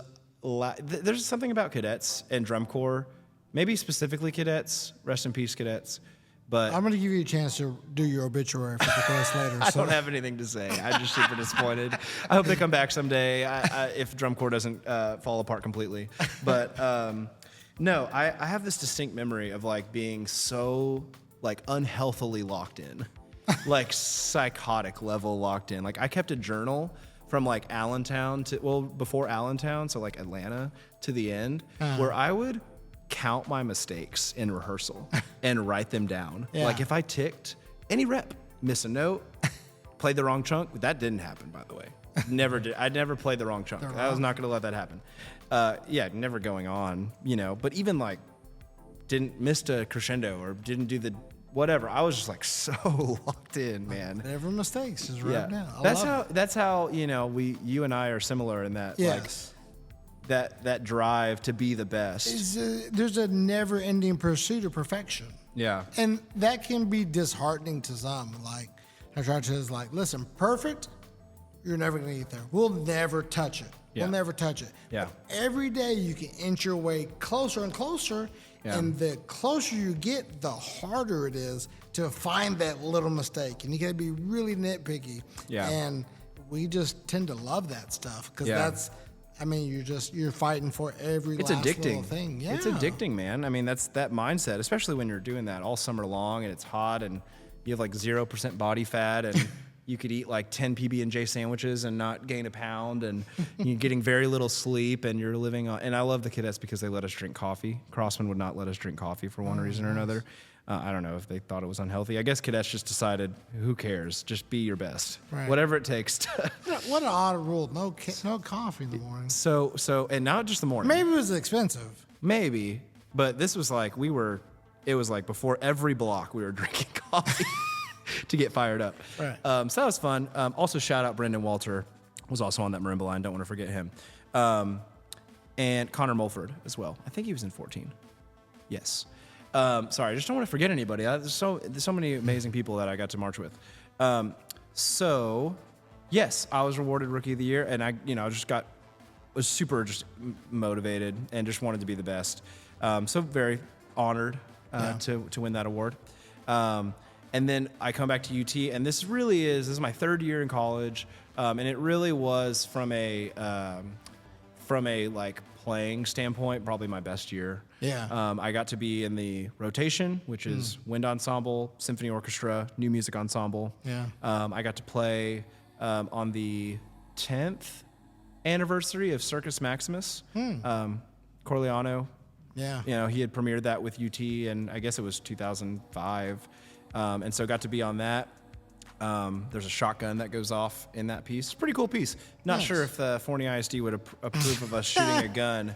It's a blank. Yeah, it's a blank, but you got to get all these like approvals. There's probably several forms that no one wants to fill out. No red tape. A lot of red tape. And so we got to be on that. We got to perform in Bass Concert Hall, not the Bass Concert Hall here, the one on UT's campus. Yes. So that was really cool. I got to play the timpani part in Brahms 4 Symphony Orchestra, which was like made me fall in love with Brahms. Yeah. And orchestral timpani playing. Got to be on a couple other world premieres. Andrew Boss is a great composer who was at UT at the time.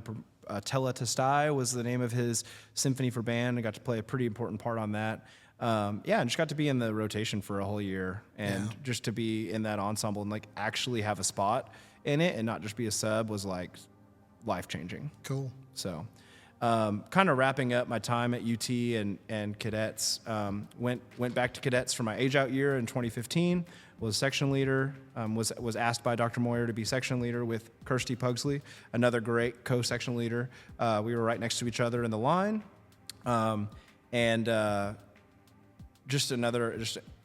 probably of all the front ensembles, that was like the most and percussion ensembles, probably the most stacked talent-wise. This is the 10 show, right? Yeah, Power of 10. Ooh. Shostakovich. Yeah. So, love Shosty. So we're going to watch a little bit of that, but... Dude, we totally should. That's a good show. Yeah, we're just going to watch a little bit of it because there's a great video that Vic Firth put out. Shout out Vic Firth and Mark Wessels and Brian Stockard. Like those guys a lot. Oh, they're the best. They're some of the best. They're the best. I like hanging out with those guys. I got a weird friend request from someone that's hijacked Mark's profile. I got that today too. Was that Mark? No, it said Mark. It just said Mark. Yeah, was that supposed to be him? I'm pretty sure it's a bot. It's a bot. Mark, I don't know if you know this, but you've been hacked. Mark, you've been hacked, bro. Change your password. Yeah, change your password days, July 1st, whenever. You got to change the password. It can't be Fresh Approach 123. Yeah, this is a service announcement there. Yeah. Well, I'm sure by the time this episode comes out, it'll be too late. It'll be too late. Mark, I hope you get that figured out before that bot hacks your bank account and all this stuff. Yeah, hopefully. You're going to lose all that Fresh Approach money. It started with a Facebook. I don't know what the next step in that process is, but the first step is Facebook, so. Yeah. Beware. Beware. Beware out there. That just goes to show all of y'all. Change your password. Right now, you're listening to this, flip up the app and go and change your password. If it's password, it probably should be something. If it's Diddles123. Yeah, probably don't do that. Yeah. I hate changing passwords. I know. I hate it. I think if you ever lose your debit card, oh, and yeah, you got to get a new card, yeah, that's a week of your life you're going to be upset. Because things fall apart so quickly. Every time your bills come out, that's like, hey, you didn't pay this bill. I think you got to go in there, get your new card, put that in. It's not a hard process. It's just annoying. It's annoying. It's tedious. We don't like things. It gets in our way of being successful. Yes. So you can't clean that triple roll when you have to figure out a pay. Okay. Anyway, sorry, I'm getting distracted. I'm about to go on a tangent because I kept that UT email up until a couple years ago. I remember this. And I had to leave my Palace of Nine Perfections rehearsal because my UT email got hacked and someone was putting thousands of dollars on my Best Buy credit card. And so I had to go shut down my email because it was this was bad. It was spam every 3 or 4 seconds, a new email. And I had to shut it down, which of course, when you close an email, there's all these things associated with it. So I'm still to this day, oh, I was using the UTexas email. Now I got to change it to this. It's super headache. So I feel you on that. Yeah. But yeah, so 2015 Cadets, super stacked. They really went all out, Colin and Ian with this book, and Jay Bocook with the brass. Just had a really veteran core and just some awesome teachers. Gino Cipriani, and just top to bottom, the core was just super stacked. So we were all really excited for the show. It's Shostakovich 10, the power of 10. So everything was 10. We had 10 props on the field. We changed all the numbers on the field to be 10. Mm-hmm. There was neon. The color guard wore these neon out, which is the 10th element apparently. So 10, 10, 10, 10, 10, 10, 10. You'll hear in the intro, they count to 10.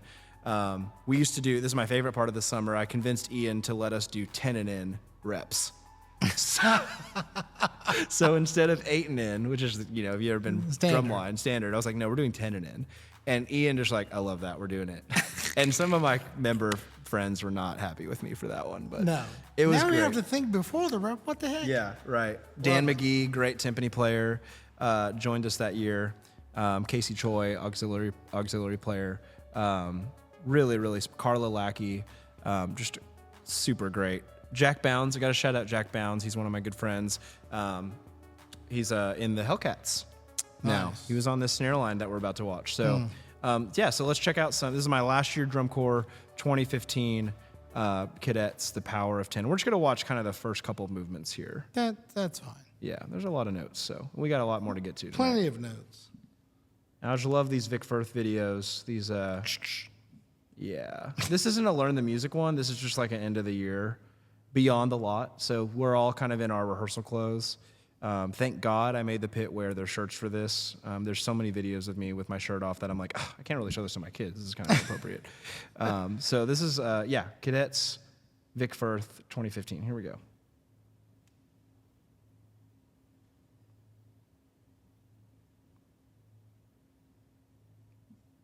Was Mark Wessels behind the camera in this video? Do you remember? Mark Wessels and a guy named Scott Quaid came out and did these videos.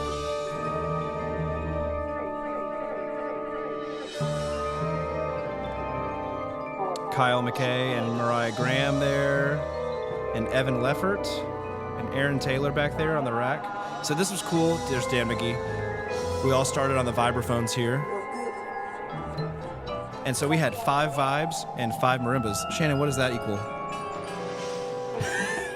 It's 10. Exactly. We had 10 snare drummers. Nice. 5 quads, 5 basses. That also equals 10. That's, yep, lots of 10 there.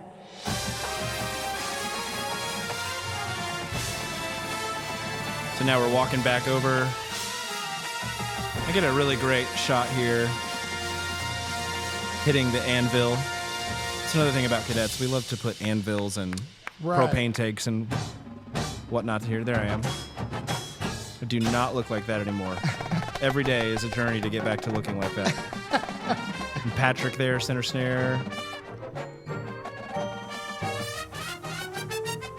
There's Kirsty killing it on marimba. If you know Ian's writing, you know he loves to write those seconds. Right.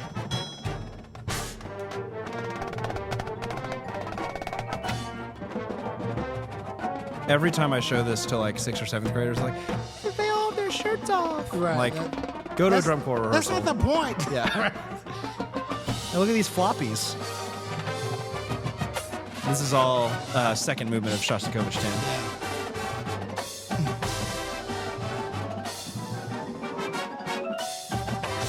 The original Moyer 273s, prototypes. M134s, are now the M427s, Vic Firth.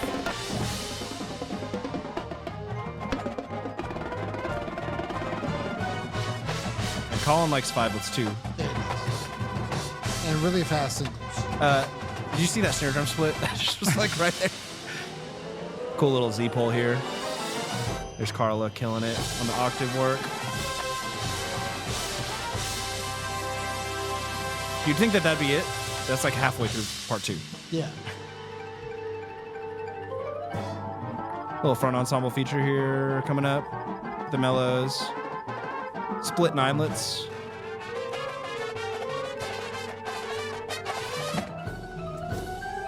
Here it is. You can't tell it's split though, because Zach back there plays all of them. Yeah. Give or take.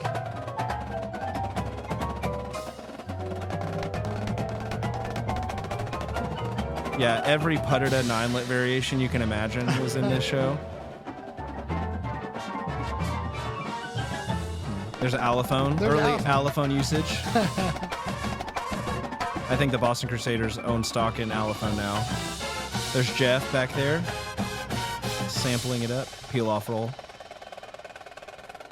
There's Jack, my boy Jack there at the end.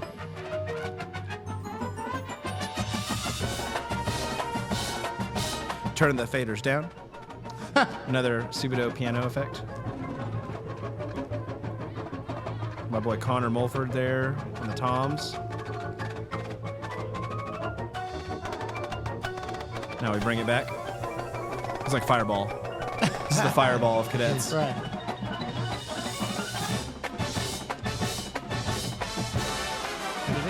Great flag work there.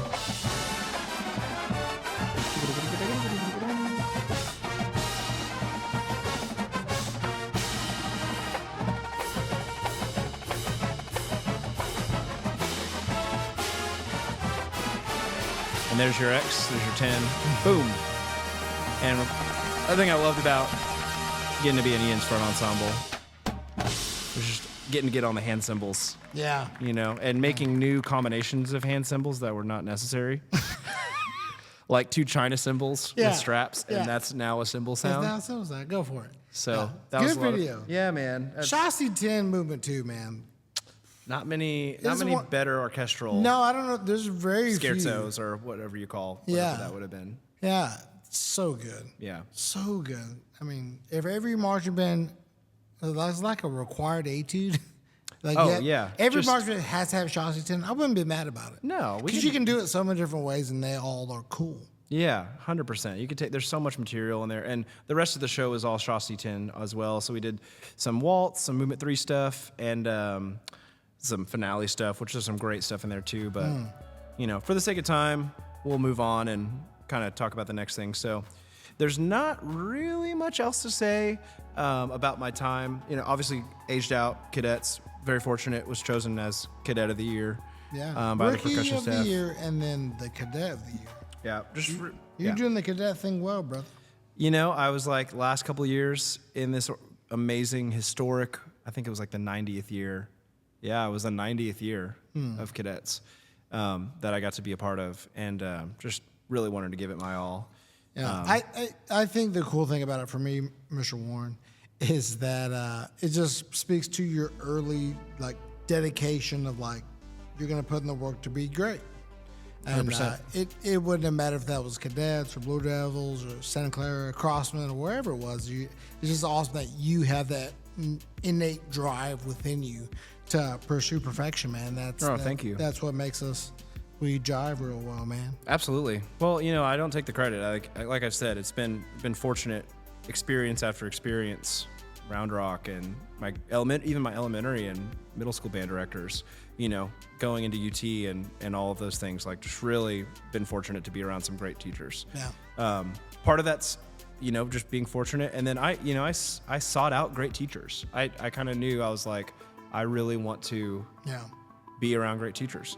But before we completely wrap this up, I haven't talked much about Vandergrift. So 2012, great year. We did an American in Paris show, kind of my first year as front ensemble tech, just kind of get my feet wet. Second year, 2013, so I guess this is after. Did you change socks? Excuse me? When your feet got wet, did you change your socks? Where is it? Nice. I can't stand wet feet. Sorry. Keep going. The socks change occasionally. Okay, yes. I'm much better hygiene now than I was when I was in college, that's for sure. But 2013, so this would have been actually before my first year at Cadets. Just a great show. Did a Sleeping Beauty, Tchaikovsky show.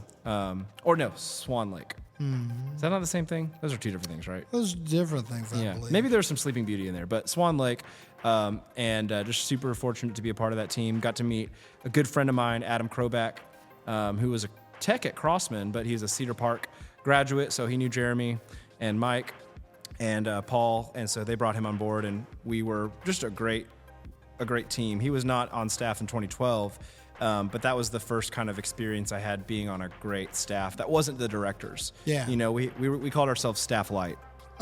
LITE. So you might get the joke there if you're listening. But we would, drive to all the games together, and Adam lived right across the street in Rivercrest.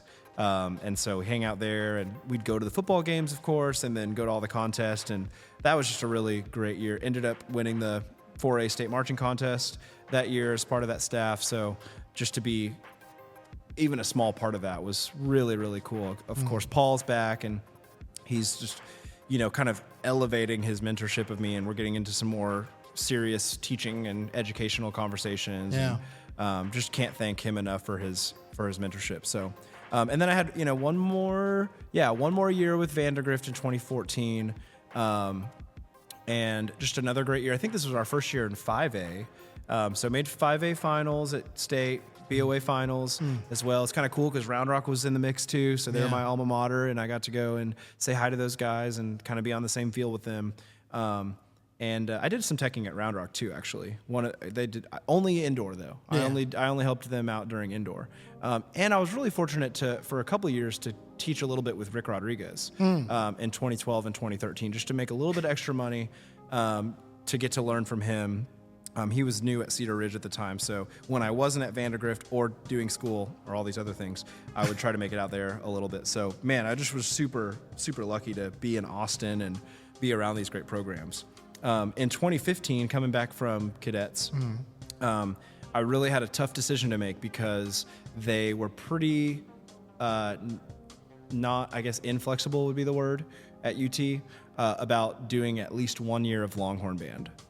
And I had not done any Longhorn Band. In fact, I had never marched up until this point. I had never been on Drumline. I was always in front ensemble. Yeah. Just really went for that all the way. And so I was a little nervous about that, and I didn't want to give up teaching at Vandergrift because they rehearse in the evenings and Longhorn Band rehearse in the evenings. And I just had to, I honestly I'd already made the decision to do it. Yeah. I was on the cymbal line at UT Drumline that 1 year I did it. Dr. Andrew Ling was our TA. I guess he was not quite Dr. Ling yet, but he was running it, and he was so patient with me, and he was just so, I was so fortunate to have him kind of be the instructor there. Me and him were great friends, and so shout out Dr. Ling. It's awesome to see what you're doing at Alabama, and you guys are going back to PASIC, which is super exciting, so it's cool to see where he's kind of gone with his career. And but I would not give up that year of Longhorn Band for anything. Yeah. So many memories, so many new friends, non-music majors. Not a great football season overall for UT. I think that was second or third Charlie Strong year. But we beat OU at the Cotton Bowl. So that's okay. And so nothing else matters. And it was that experience I will never forget, being in the front row at the Cotton Bowl, smashing those cymbals as loud as I could, and just hyping the team up. And I got to be on TV a couple different times. Nice. ESPN panned right over to me, and just it was super cool. And so if I could have gone back and done, the same thing with Vandergrift, but also been a part of Longhorn Band for more years, I definitely would have. Yeah. So definitely don't want to leave that out. And then my first senior year at UT, came back to Vandergrift, and I guess that would have been Paul's last year, was 2015. So I came back in the fall, and Joe Hobbs was the new percussion director. Paul had left and kind of moved on to a new career. And so really fortunate that Joe let me stay on and teach the front ensemble. 2016, another really great year for the program. And of course, I'm a little bit more seasoned now, a little older. So that was great.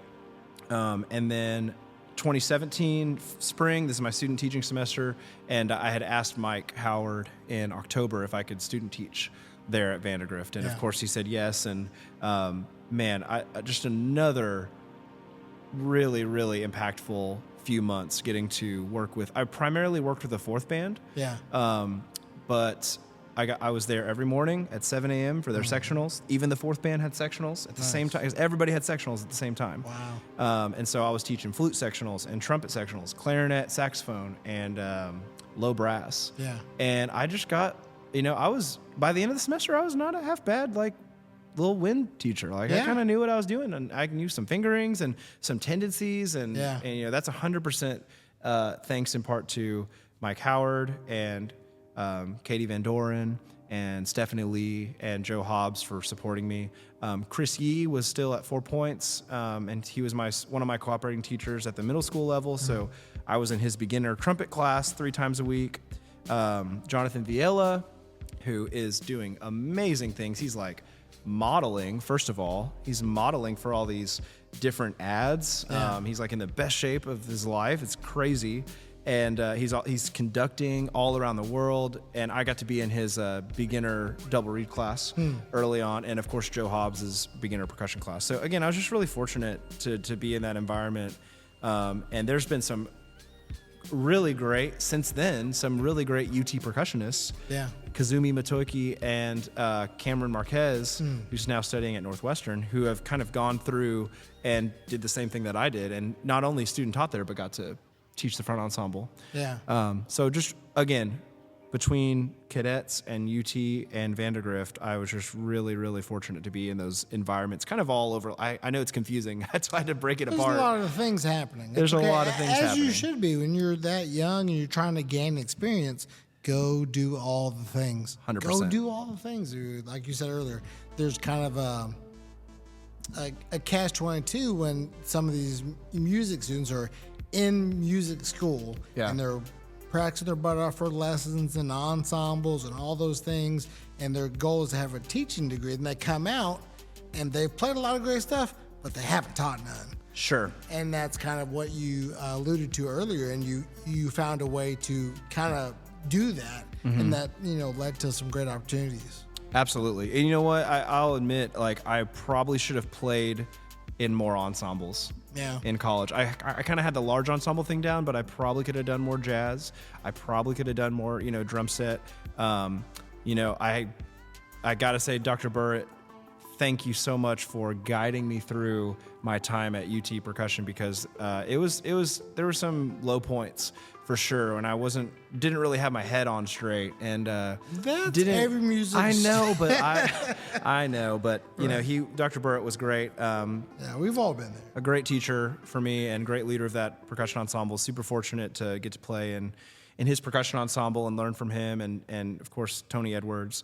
And one more person I have to thank at UT was Dr. Robert Duke, who is kind of oversaw the music and human learning department, which is the music ed department there. Sure. He is one of the smartest, if not the smartest, people I've ever met. The way he thinks about music education and just very black and white approach, very psychological and evidence-based approach to teaching, really, really changed the way I thought about teaching. And really, actually, at the time when I was teaching at Vandergrift at the same time as going through Dr. Duke's classes, there was a lot of things that I was able to implement that just made sense. A lot of stuff we talk about on the podcast, repetitions, scaffolded instructions, setting the students up for success. And I think the biggest quote I'd like to share from him, it's actually from a good friend of mine, Brian Taylor, told me this, that Dr. Duke said, but it came out of a conversation where Brian was talking to Dr. Duke, or someone was talking to him and said, well, I just am really having trouble with this student, and I just don't know if they're going to be able to achieve this, or whatever the challenge might be. And Dr. Duke's response is, well, could the best teacher in the world do what you're asking? Could they make this student do it? Yeah. And of course, the answer is yes. Whatever hypothetical best teacher in the world would find a way to circumvent whatever issues going on with the student, whether it's performance or whatever, and figure out a way to make it happen. So that just kind of made me think about how I approach challenges. Yeah. When I get to a student, I'm like, oh, they just can't do it. Well, I need to look inward, because if I'm the best teacher, then I'm finding a way to not really make excuses about this kid who can't do it. Yeah. So on and so forth. So Dr. Duke, thank you for everything that you imparted on me. He's got a podcast also. It's called Two Guys on Your Head. And it's him and a psychology professor. It's kind of a play on words because they talk about things that happen in your head. Sure. So check that out. And just can't recommend the Butler School of Music enough to anyone, any prospective students. Go take a visit. Go take some lessons. Ivan Trevino's there now. And there's just a great faculty. A lot of really amazing things happening there. So love my time at UT and Austin. And then life kind of changed for me after that point. Yeah, no one cares.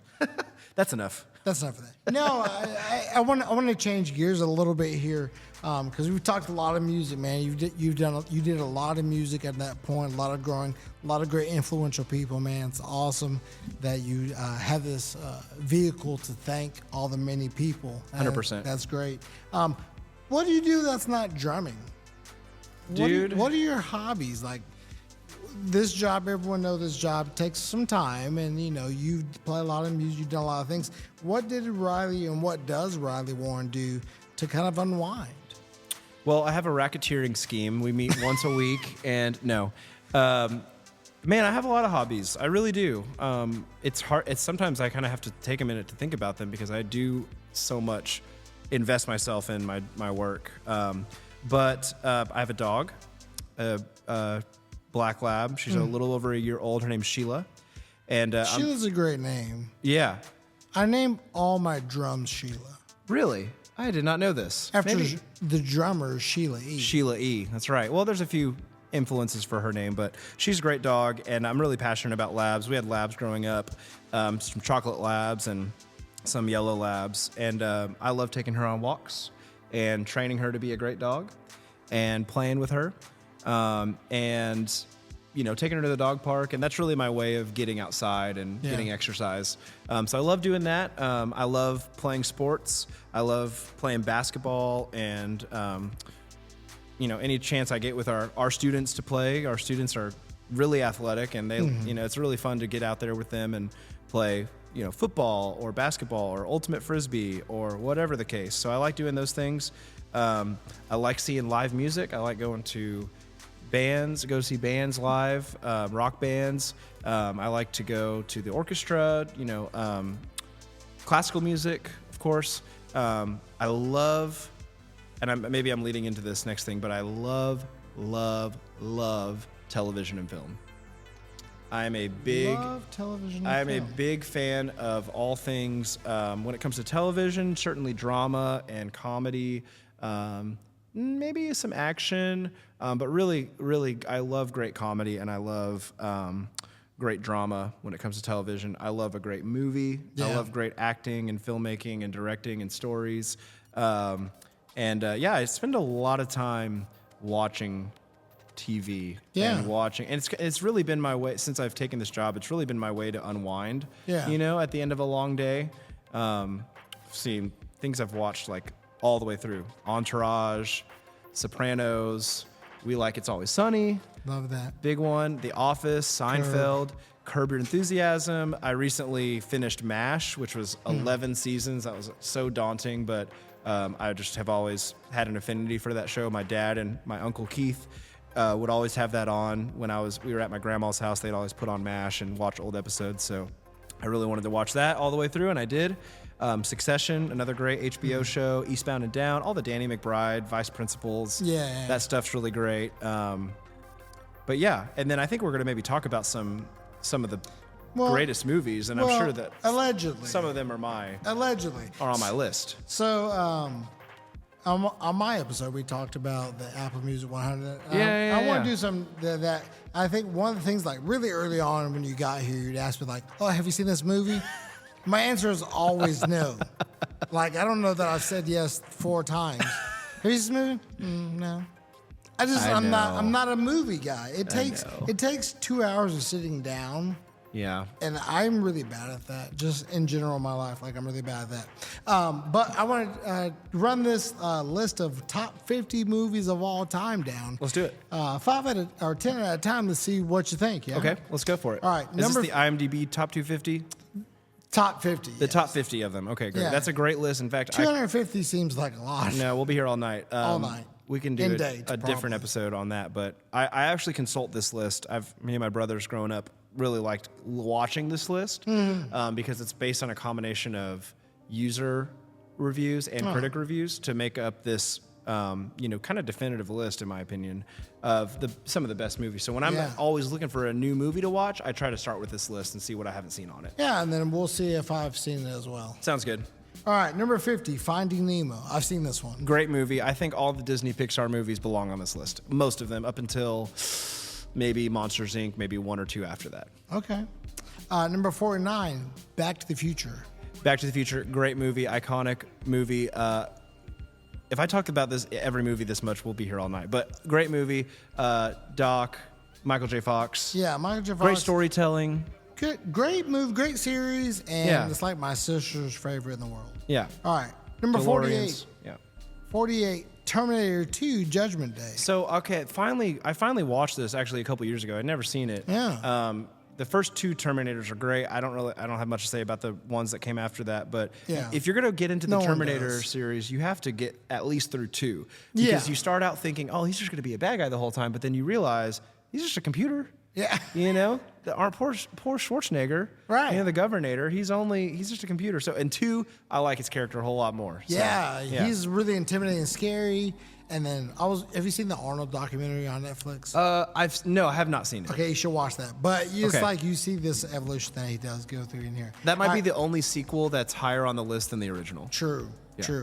Okay, number 47.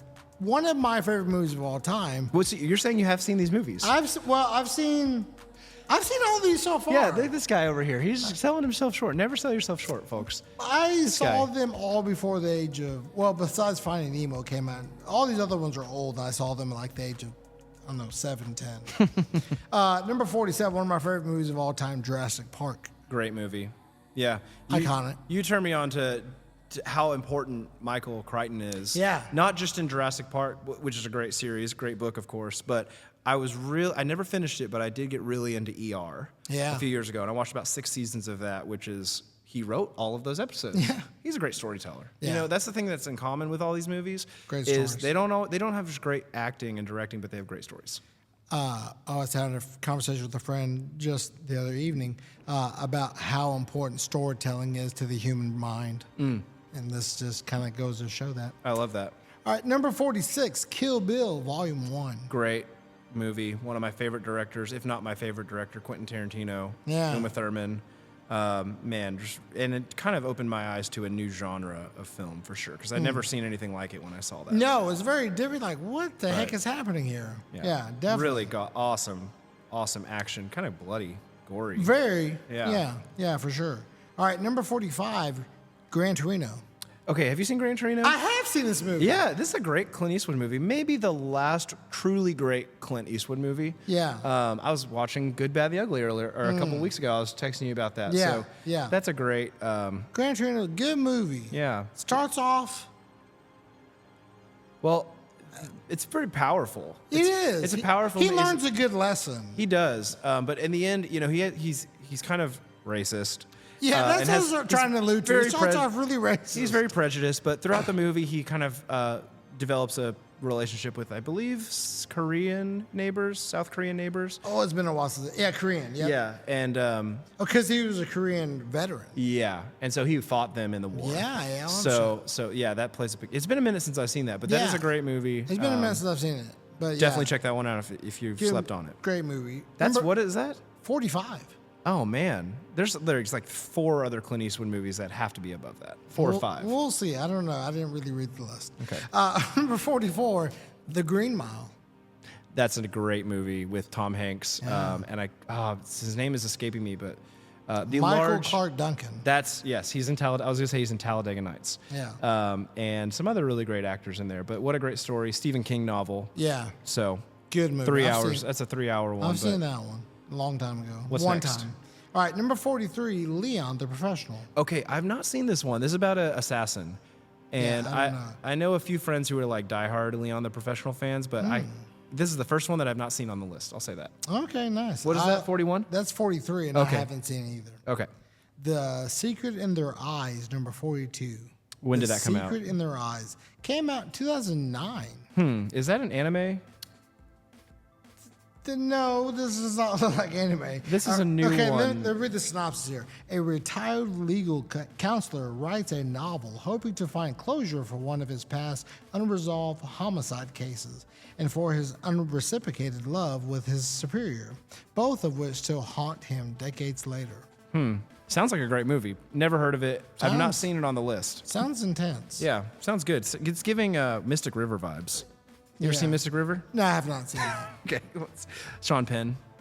And maybe Clint Eastwood's in that too. No. Nah.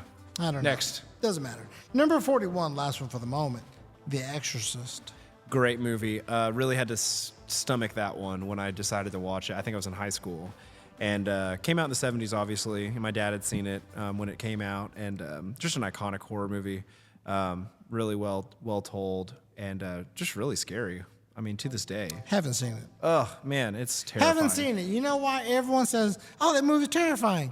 Why on earth would I then click to watch the stupid movie? Storytelling, man. There's a redemption factor in the end, for sure. Yeah. No, I can't stop. I don't really do horror. Life is scary enough. I would say there's less horror movies probably than any other genre Yeah. that I have not seen. But I've seen the classics. I'd like to think I've seen the classics. Yeah, I don't know. Life sucks enough. I don't need to be scared Yeah, I feel you for on that. 2.5 hours as well. Yeah. Okay, let's. So that's your hobby situation. That's a great start to that. It is. I'm proud of It- myself. All right, yeah. All that sitting on the couch. It's paying off for Yes. this episode that no one's going to listen to. Yeah, it's great. Okay, we finished college. You graduate UT. You've done drum corps. You're the ripe old age of 23. 23 years old. 23, yeah. And it's time to find the job. 1993, baby. Time to find a job. Walk us through that process. Well, they wouldn't hire me at McDonald's or Burger King, so I had to just give this band directing. No. I applied at probably 10 or 11 schools, a lot of middle schools, actually, and a couple high schools. But I was fortunate enough, kind of, I guess it would have been midsummer, like maybe late June. No, I guess it would have been June. Yeah. Rob Lozano, who was in this job before me, was heading down to San Antonio to become the percussion director at Claudia Taylor Johnson High School. Shout out Rob and shout out Jarrett Lippman. Great program. And he, as far as I understand, highly recommended me for this job when my application came to the stack, and I got an email from Mr. Mark Poole and another email from Mario Luna asking me for some more information about myself, wanted to set up an interview, and so I actually was up here to visit a great friend of mine, one of my friends from middle school, Mr. Matt Carleen, who was at UNT finishing up his degree at the time. Or he might have already finished, but maybe he still lived up there. But I was hanging out with him in Denton. That was a really cool thing about our friendship was he would come down and hang out with me in Austin. We were both from Austin. Yeah. But then I would go and hang out with him in Denton. So I got to kind of know the area a little bit, even though Denton's like its own world way over there. Right. But anyways, I was at his house, and I had this meeting set up kind of on my way out of town with Mark Poole. And we met at the Starbucks in Mesquite. Near Town East Mall. Yeah. And sat and had coffee and told him about myself and my vision. And he told me a little bit about where the program was and about you and how great things were with you, and things were kind of going on the right track. And, you know, I think Rob told me like he could have stayed in this job for 10 years. Yeah. But, you know, he was called to this new job and it was close to home. And Yeah. I talked to Mark and then had an official interview. Steve Whiffen was my first principal. Shout out Mr. Whiffen. Great first principal. And I got the job at Forney and just kind of dove in head first. Made the move to Mesquite, Texas, is where I lived for my first couple of years here.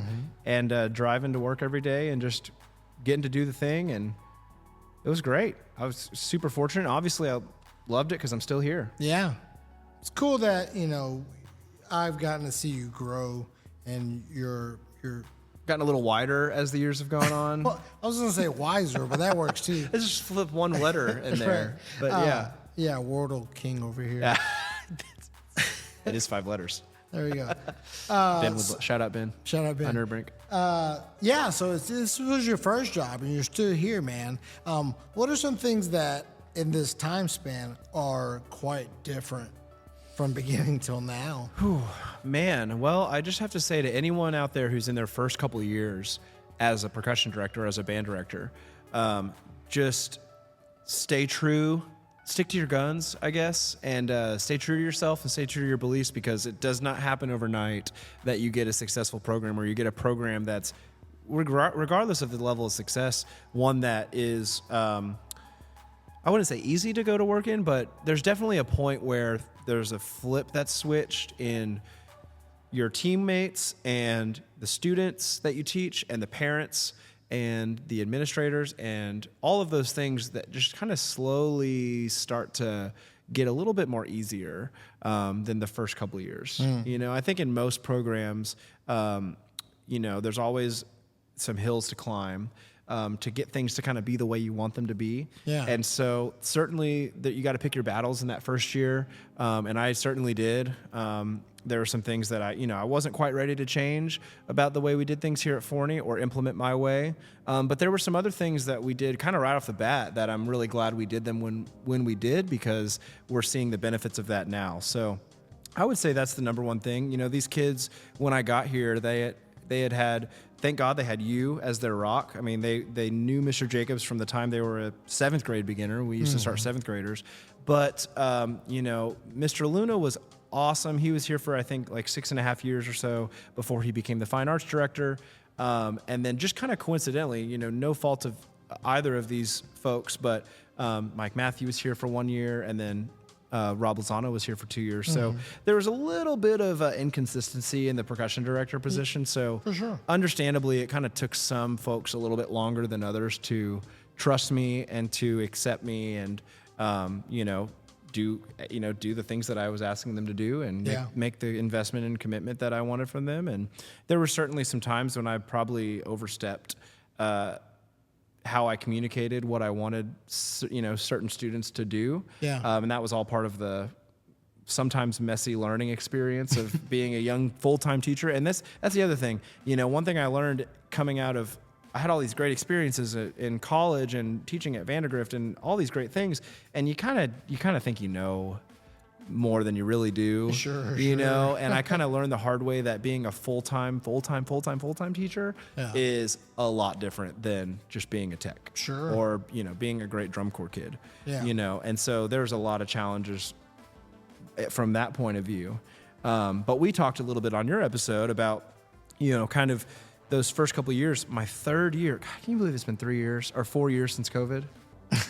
Time is flying. That was my third year. So 2017, 2018, 2018, 2019, and then 2019, 2020, COVID happens. But really, I felt like that third year was the first year where it was like, okay, things are kind of going the way I want them to. And the kids are responding to me in a way, not that they ever played less than fantastic. And we've always had great kids, thanks to you and our great former directors. But that was the first year where I felt like I really had my hands in it and was really actively impacting the program. Yeah. I guess I had written for us the second year. I started writing with you the second year I was here. And so that was the third, was that Barriers year? No. Yeah, it was Barriers. That was the third show we did was Barriers. And that was, even as an arranger, there was definitely like some things that I had figured out by that point. Right. So a lot of things were kind of coming together. And then of course COVID happened. And we talked in your episode about we just really wanted to keep this thing going at that level. And so coming out of COVID, I think we, did the virtual percussion ensemble concert in the fall and did a pretty normal marching season, masks and all. Sure. Kids were flexing in, so they were only here for our classes. And I really like appreciate all of those students. If you were part of our program in the COVID year, and there's so many, I don't want to start listing them, or else I'll leave you guys out. But man, their perseverance through that year really helped us get to where we are today. Yeah. If we had and parents too, if we had not had the support, I think program wide, beginners to seniors, we had one student who shall remain unnamed. Let's put it this way. He did not last very long in the high school program. No. That didn't come in person. Yeah. And that was huge that they were able to be with us in person. And that made it so we didn't really have to do anything virtually. Yeah. We got out of that, which was great because that would have been a whole nother thing that we had to deal with that would have taken away from the in-person experience. So, that was a really impactful year. And then as we kind of outlined on your episode, 2021 through now has just been like a dream come true. And every year it's been a new challenge and new heights and going to perform at different conventions and still trying to get better at the indoor thing. Every year we just get a little bit better. And percussion ensemble and all the things, middle school, beginners, So all the things that we juggle. That's right. Spinning plates, as you like to say. Yes, exactly. Let's dive into some more movies. Let's do it. Before the next question. Yeah, we got to get to some more movies too, so okay. I don't want to bore people with band. Yeah, exactly. Okay, number 40 on the list, Ben-Hur. Oh my gosh. If you have not seen Ben-Hur, take 4 hours of your life. Oh, it says 3 hours and 32 minutes. Okay, 3.5 hours. You didn't get you're not watching the extended version. No, I'm just kidding. That is I'm not watching it at all. That is one of the best movies ever made. I think it should be higher on the list. Oh. It's a book, and I don't think the book is called Ben-Hur. It's like the adventure or journey or something of Ben-Hur. But it tells this fictional story of a Jewish prince, a Jewish slave. Was his prince betrayed and sent into slavery? He is a prince at the beginning of the movie, and yes, he's betrayed by the Roman, whoever is in charge of the Roman Empire, whatever. Apparently they do that often. Yeah, these Romans. But it's kind of his story kind of coming back into, working his way out of slavery, and that's where the great chariot race scene is from. Yeah. Man, if you go down to the facts on how many animals died in the filming of the chariot race, it's pretty. They don't make movies like they used to in the 50s. It's pretty crazy. I'm not taking a stance on it. I don't know if PETA's listening, but pretty intense, but great story. And the cool thing about that is it like parallels the story of Christ. Yeah. So all of the things that were happening in Jesus' life and crucifixion and the Sermon on the Mount, those are kind of happening in the backdrop of this epic movie. So love Ben-Hur. Sorry, I had to go on a tangent. Number 40. Number 39, The Bridge on the River Kwai. This is on my list. It's a war movie, and I just have not seen it. I just really need to go see it. 50s, right? Never heard of it. 56? 57.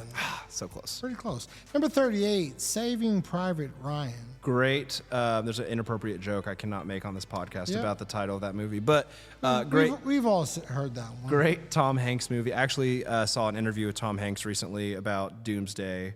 Right? That's what it's called, right? D-Day, yeah. Yeah, D-Day. And storming the beach of Normandy. And just a great, what an icon in American filmmaking and acting. And I just love Tom Hanks a lot. So Spielberg movie, great Spielberg movie and a really harrowing movie. If you really want to know what it was, as closest to knowing what it was like, other than going to like a World War I museum. Looks like it sucked. Yeah, it was not great. So not good times. Oh, sorry, World War II. My bad. Yeah. No one of the fact checkers to get me on that one. But Mike over there. Yeah, Dan, you know who you are. Okay, number 37, The Road Home. Haven't seen that one. What year did that come out? 99. Some of these were kind of popping up here. I wonder if their formula is prompted by the changing. death of his father and the grief of his mother. A man recalls the story of how they met in a flashback. I'll have to check that one out. I've never seen that one. I don't know. Or heard of it. Number 36, Departures. Is that not The Departed? No, I can read. Can you? Number 36 says Departures. 2008. Soon after buying an expensive cello, Diego learns his orchestra is disbanding. Oh, that's not good. It's never good. They're folding. They're folding. It's like the Cadets. He moves shortly back. after buying his B flat trumpet. I know. The Ricky. Cadets. Yeah. After his G bugle is Sorry. Okay. He moves back to his hometown with his wife, where he answers an ad for what Diego thinks is a travel agency, but is it actually a mortuary? So it's like a Weird. funeral home? Yeah, like a funeral home. Sounds depressing. It's right up my alley. Sounds weird. What's next? Number 35, A Moment to Remember. Never seen it. A young couple's enduring love is tested when 27-year-old Sue Jin is diagnosed with a rare form of Alzheimer's disease. That sounds sad. It is. That sounds depressing in the way that I don't want to watch it. Right. Number 34, The Sixth Sense. Great movie. One of the best M. Night Shyamalan movies. Shout out Bruce Willis. Just saw today's heartbreaking news that he is no longer able to speak. Bruce Willis. So he's, as far as I know, he can walk and interact with his facial expressions, but he's had a pretty sad decline with his state recently. So shout out Bruce Willis. We love you. Number 33, A Separation. That's another one I haven't heard. The 30s are weird. The 30s There's have a been few of them in here that I've odd. never heard of. 32, I haven't seen. I've seen The Sixth Sense, Saving Private Ryan, and that's it. The 30s. Number 33, A Separation. No, I thought we just did that one. Okay, maybe. Number 32, Children of Heaven. Nope, never seen that one. Okay, don't know what that is. Number I thought you were 30. going to say Children of the Corn. I was like, I need to go rewatch that because I don't think that should belong in the top 50. But No. Number 31, I Saw the Devil.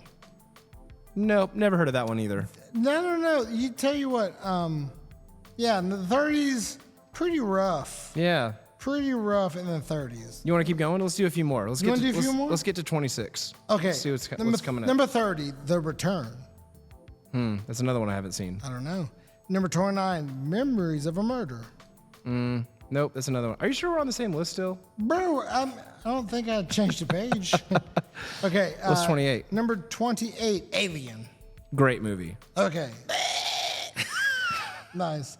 That wasn't a sound effect on the board. Yeah, no, that was that was an authentic sound effect. Andrew Wurst, you can hire me for all your sound effect needs. Yeah, Sigourney Weaver. And apparently Aliens 2 is really good, but I've never seen it. I've never seen that. I think they're making another one.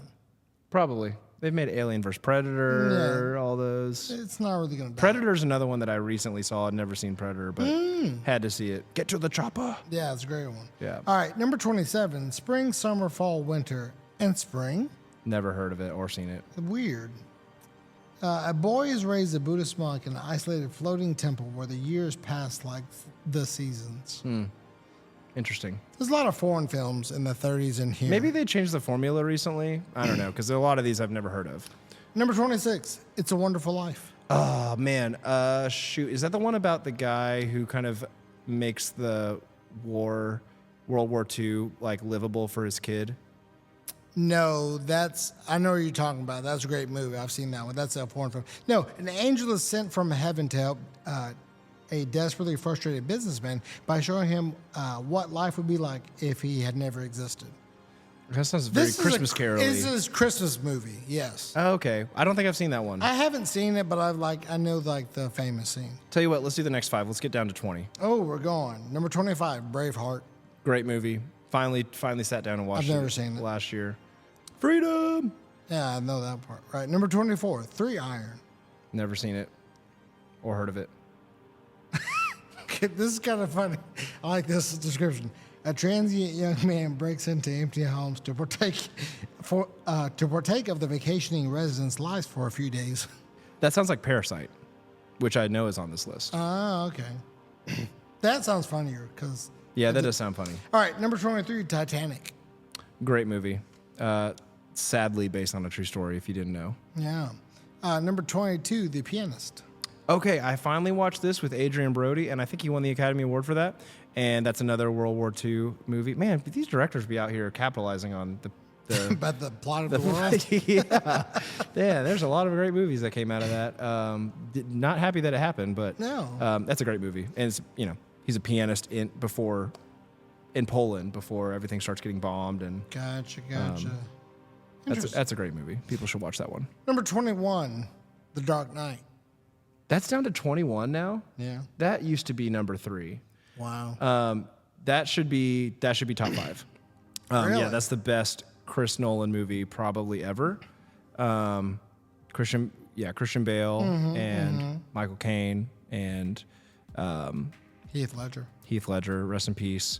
And man, so many great Maggie Gyllenhaal, Tom Hardy in that one. Yeah, he plays the Joker, not the Joker, Two-Face.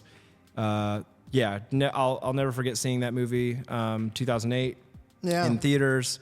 My brother and I sat really, really close to the screen because we got our tickets really late, and it did not make a difference in the world because it was one of the most epic movies, most well thought out stories ever told. Hans Zimmer, great soundtrack. Yeah. That should definitely be higher. I like the movie. It's top 5 for me. Really? Yeah. I like maybe top 10. I need to go back and watch it because, especially back in those days, my ADHD was even worse. So I'm sure I didn't pay attention to the whole thing. I was like, this is a good movie. I like the dark side of Batman, the psychological side of Batman, but I don't know. I need to go back and double check. It's a great one. Cillian Murphy is in Batman Begins. If you want to go back and rewatch the whole trilogy, but definitely Dark Knight. Definitely Dark Knight stands out of the 3. Yeah. So, okay, now we're at 20, so we can move on to more band We can move stuff. on to more band stuff. All right, good deal. Okay, good. Let's see. Do we want to? This is fun. I like talking about movies. finally someone cares. I know. It's not that you really care. No, but I don't you're really just- care. yeah. I wanted this to make you happy. Right? For sure. All right, let's flip it. Right. So, what's one part of the job that you love even more than you thought you would have growing up, and that first time you saw a round walk, and when you guys won Lone Star and decided that's what you wanted to do? Oh man, well, I go back to my why because that's what it's been about for me this whole time. I've never wanted to lose sight of that, and so I think just getting to see our kids perform at the highest level, and sometimes that's an environment like we're going to watch some Diabolic Variations here. Sometimes that's an environment like that, when I'm on stage with them, and I get to share that with them. And sometimes it's from the stands. Yeah. Sometimes it's from the back of the auditorium, or sorry, the backstage. Yeah. You know, watching.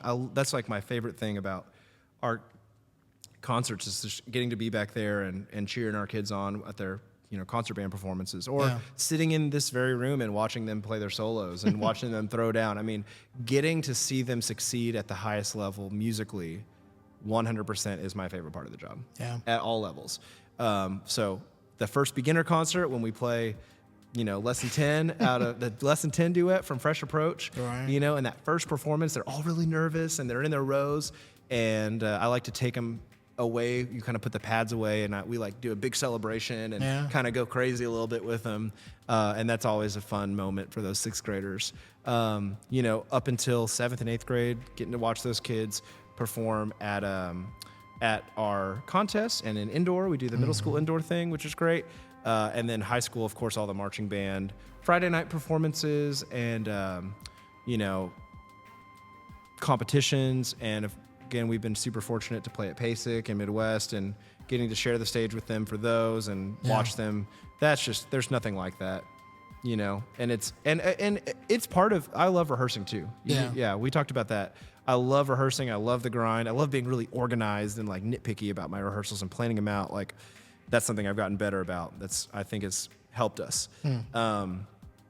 But yeah, to me, I don't want to lose sight of the fact that we're doing this so that we can perform for others and we can share our talents with others.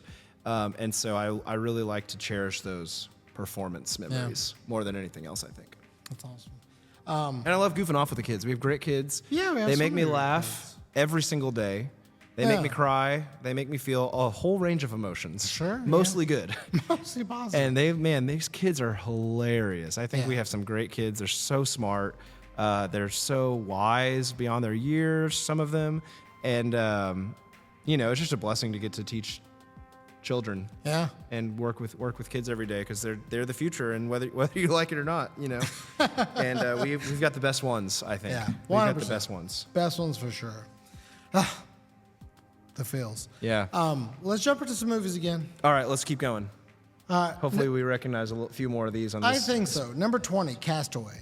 Oh, great movie. Wilson, another Tom Hanks movie. Another Tom Hanks. Don't know that one belongs above Green Mile, but there's another Tom Hanks movie that will certainly be above both of those that we'll see here pretty soon. Number 19, Gladiator. That's a great Russell Crowe, Joaquin Phoenix. Yeah, that was good. I like that one. Number 18, Apocalypto. Apocalypto? Yeah. I was thinking you were going to say Apocalypse Now. No, Apocalypto. This is the Mayan thing. I don't know that one. I never saw it. Apparently it was good. I think there's a beheading and the head falls down the... Oh, It's that like- sounds graphic. Yeah, it does. It is. Number 17, The Shining. Great movie. I don't know why people bash this movie so much. It's a great People bash it. cinematic masterpiece from Stanley Kubrick, one of many, with outstanding performances by Jack Nicholson and Shelley Duvall. Never seen it. Stephen King book. And that is true. Number 16, Amores Perros. That might be the movie we're talking about, but I might be wrong about the foreign film, World War II. No, this is about an amateur dogfighter.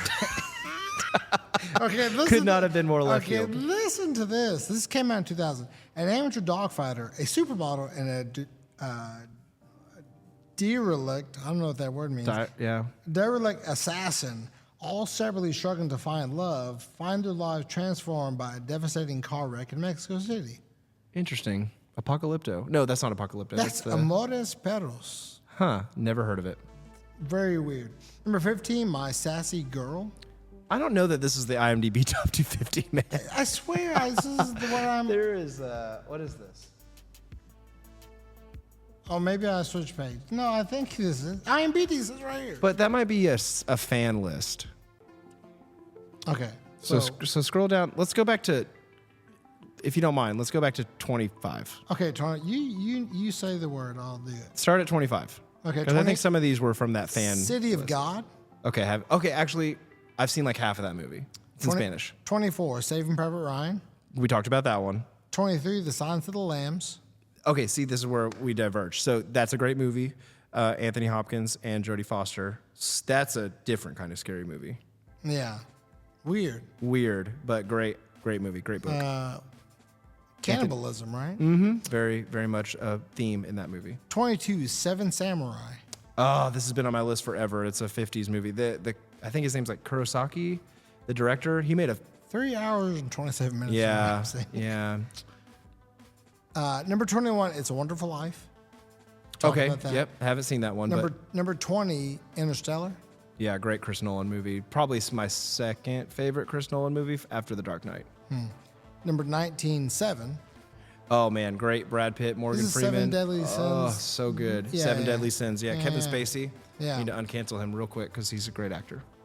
Number 18, One Flew Over the Cuckoo's Nest. Love that movie. I love that movie, too. Pre-Shining Jack Nicholson. Yeah, really Ken good. Kesey. My dad loves that book. Number 17, Goodfellas. Great Italian mob movie. I still haven't seen Goodfellas. De Niro. De Niro. Yeah, I feel like it's not really like The Godfather, but It's not really, It's not told the same way, but it is a great movie. Ray Liotta, rest in peace. Number 15, Star Wars Episode 5, Empire Strikes Back. Yeah, that's probably should be a little higher. Yeah, but great movie. that's fallen off since the last time I checked this list out. But Number 14, Inception. ooh, I still think I haven't seen it still. dude, go home and watch Inception. You'll be blown away. It's an amazing film. It's about dreams inside of dreams inside of dreams. Yeah. That sounds confusing to my brain. It's very confusing, but it's told so well that you'll get it. I promise you'll get it the first time. Okay. I would say that's hard to. I'd say Dark Knight, Interstellar, Inception, for me. Chris Nolan films. Number 13, Fight Club. Love that movie. Haven't seen it. Great book, dude. Go see Fight Club tonight. You could have a double feature. I'll be up Fight till Club 3 and a.m. Inception. and teach tomorrow. Well, you know the first rule about Fight Club. Apparently, you don't talk about it. Yes, and the second rule. That's the second rule also? Yes. Oh, okay. There's another rule. The third rule is if this is your first night, you have to fight. Oh, Lord. Yeah. That doesn't seem... Okay, it doesn't matter. All right, number 12, Lord of the Rings, Two Towers. Yeah. Is that high of a movie? I get why the Lord of the Rings are up there. But at least in this list, the first and the third one are higher. Because the Two Towers is like a little bit of a filler for me. I saw the Lord of the Rings when it was like popular. This is high school era. Well, And I'm a band nerd, and I was sitting there like, this crap is too nerd for me. I'm uninterested. yeah. I wasn't interested. It kind of starts with a cliffhanger and ends with a cliffhanger because you're just kind of in the middle of the story. The So. only part I liked or still remember is Schmeagol. Oh yeah, he's very prominent in that movie and the last one. That's all I remember. Yeah. Number 11. I have a problem with this. Forrest Gump. That should be higher. That should be way higher, right? Yeah, that should be top 7 probably. Yeah, that's like all-time great movie. Yeah, definitively. That's in the right place though for Tom Hanks movies, but Castaway should not be as high as it is. But yeah, great movie. Man, the first time you see Forrest Gump is like a religious experience, I think. Yeah, well, I mean, once you start to realize just the interesting way they tell that story. Yeah, it's just never been made. You never know, like, what if you're Forrest Gump? What if things around you are happening that 20 years down the road are going to be iconic? Oh yeah, I never thought about that. That's interesting. That's what I thought when I like watched it maybe the second, third time, being a little bit older. Yeah. Like, what a coincidence to just be, playing ping pong versus China, or like being around and things happening around you that are iconic, and just 20 years later down the road, you don't know that moment in time becomes bigger than your small experience in it. Maybe our Midwest concert will stand the test of time. Yeah. Something like that. Yeah, That'd be kind of cool. Exactly. I have not played ping pong on the international stage yet, so I don't think I'm the next Forrest Gump, but Maybe. You never know. Let's jump back into some music. okay. All right, Mr. Sounds Warren, good. can we talk about your front ensemble philosophy and maybe some of the different things that we do here at Forney, or you've learned throughout your time teaching that you implement, maybe not only here, but when you go out and do clinics and other camps? Like, Mr. Warren, if we hire Mr. Warren, what are we getting?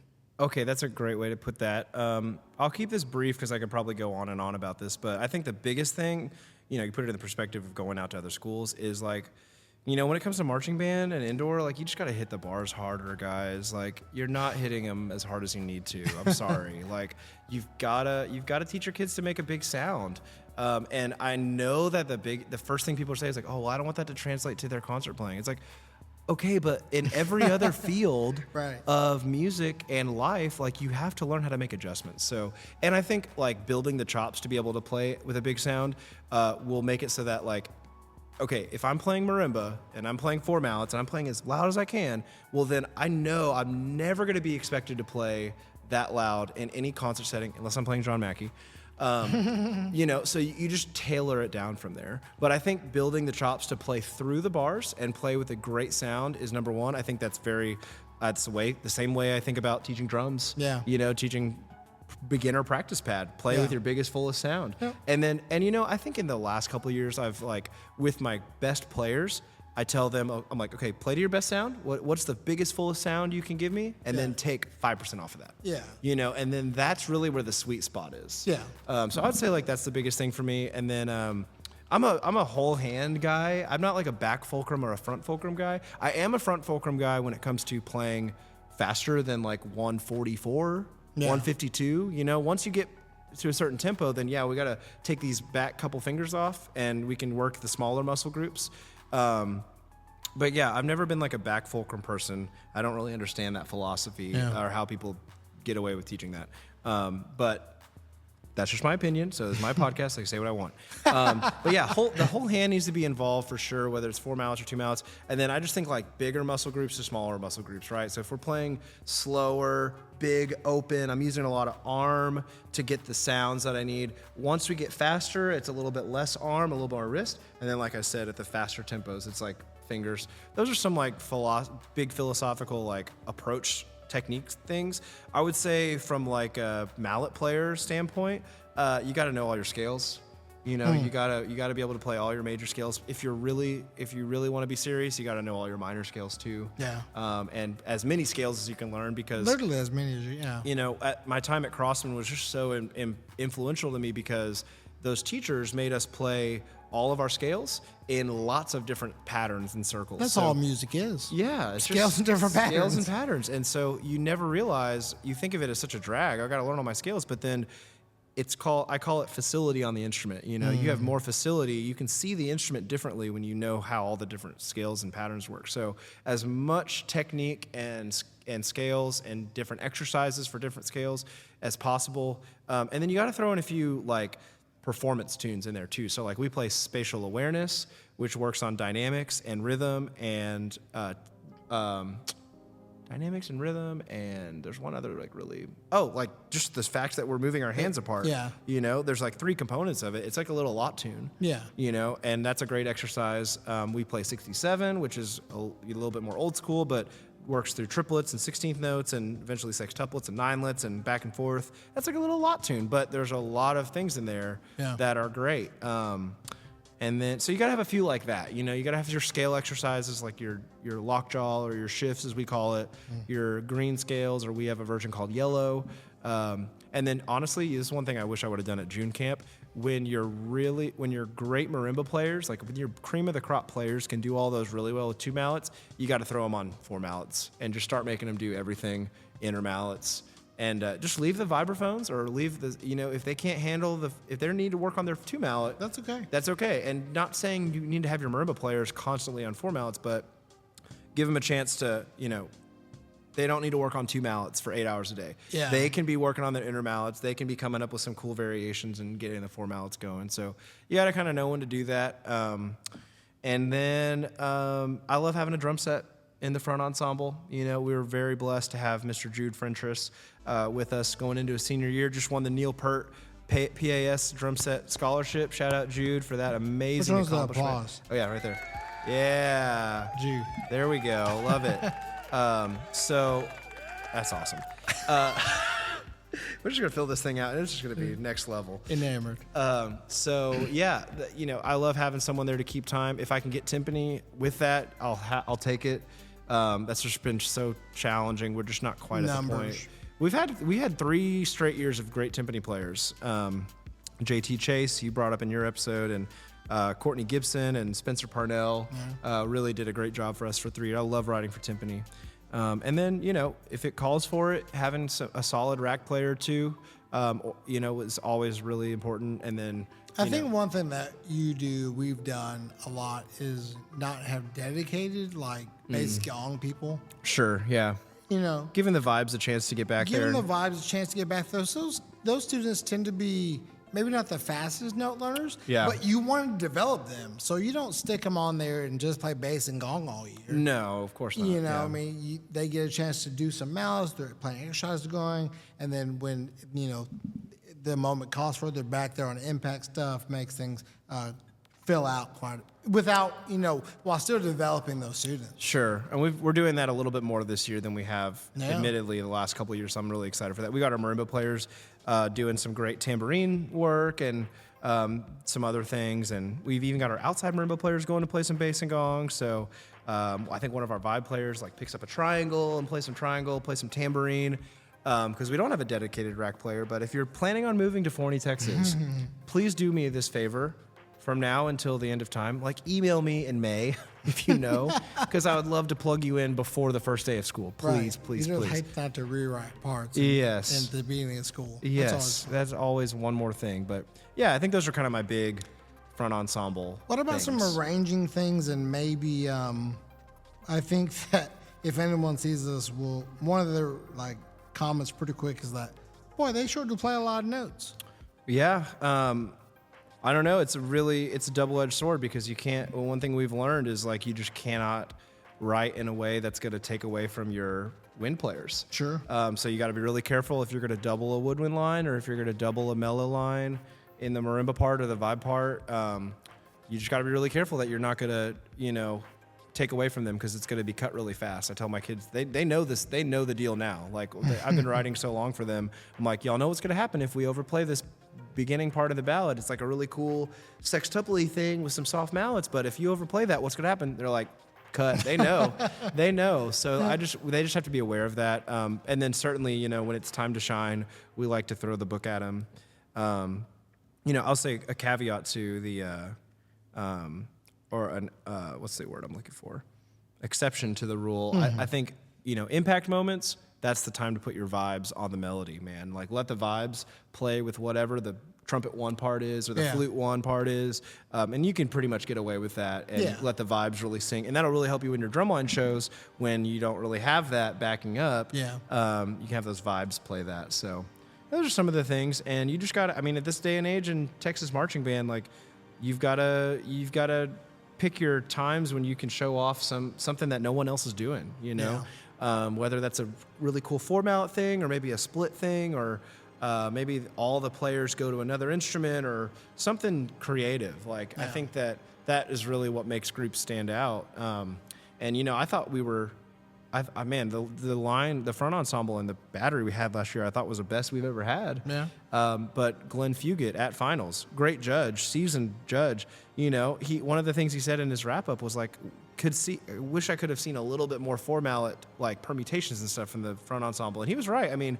There was so much 2-mallet licks in there that there wasn't quite enough. And there was a few 4-mallet-y spots. But he, that was his opinion, and he's just one judge. But I think he's right. I've tried to kind of implement some more formality stuff this year. So there you go. There's my arranging tips and tricks. You can hire me and I'll give you even more. I'll write them into your book. Rhythmic Wavelengths. Rhythmic Wavelengths LLC. Let's jump back into I wonder if I want to do top 10 or 5 and 5. Let's just knock out the top 10. Okay, we can do that.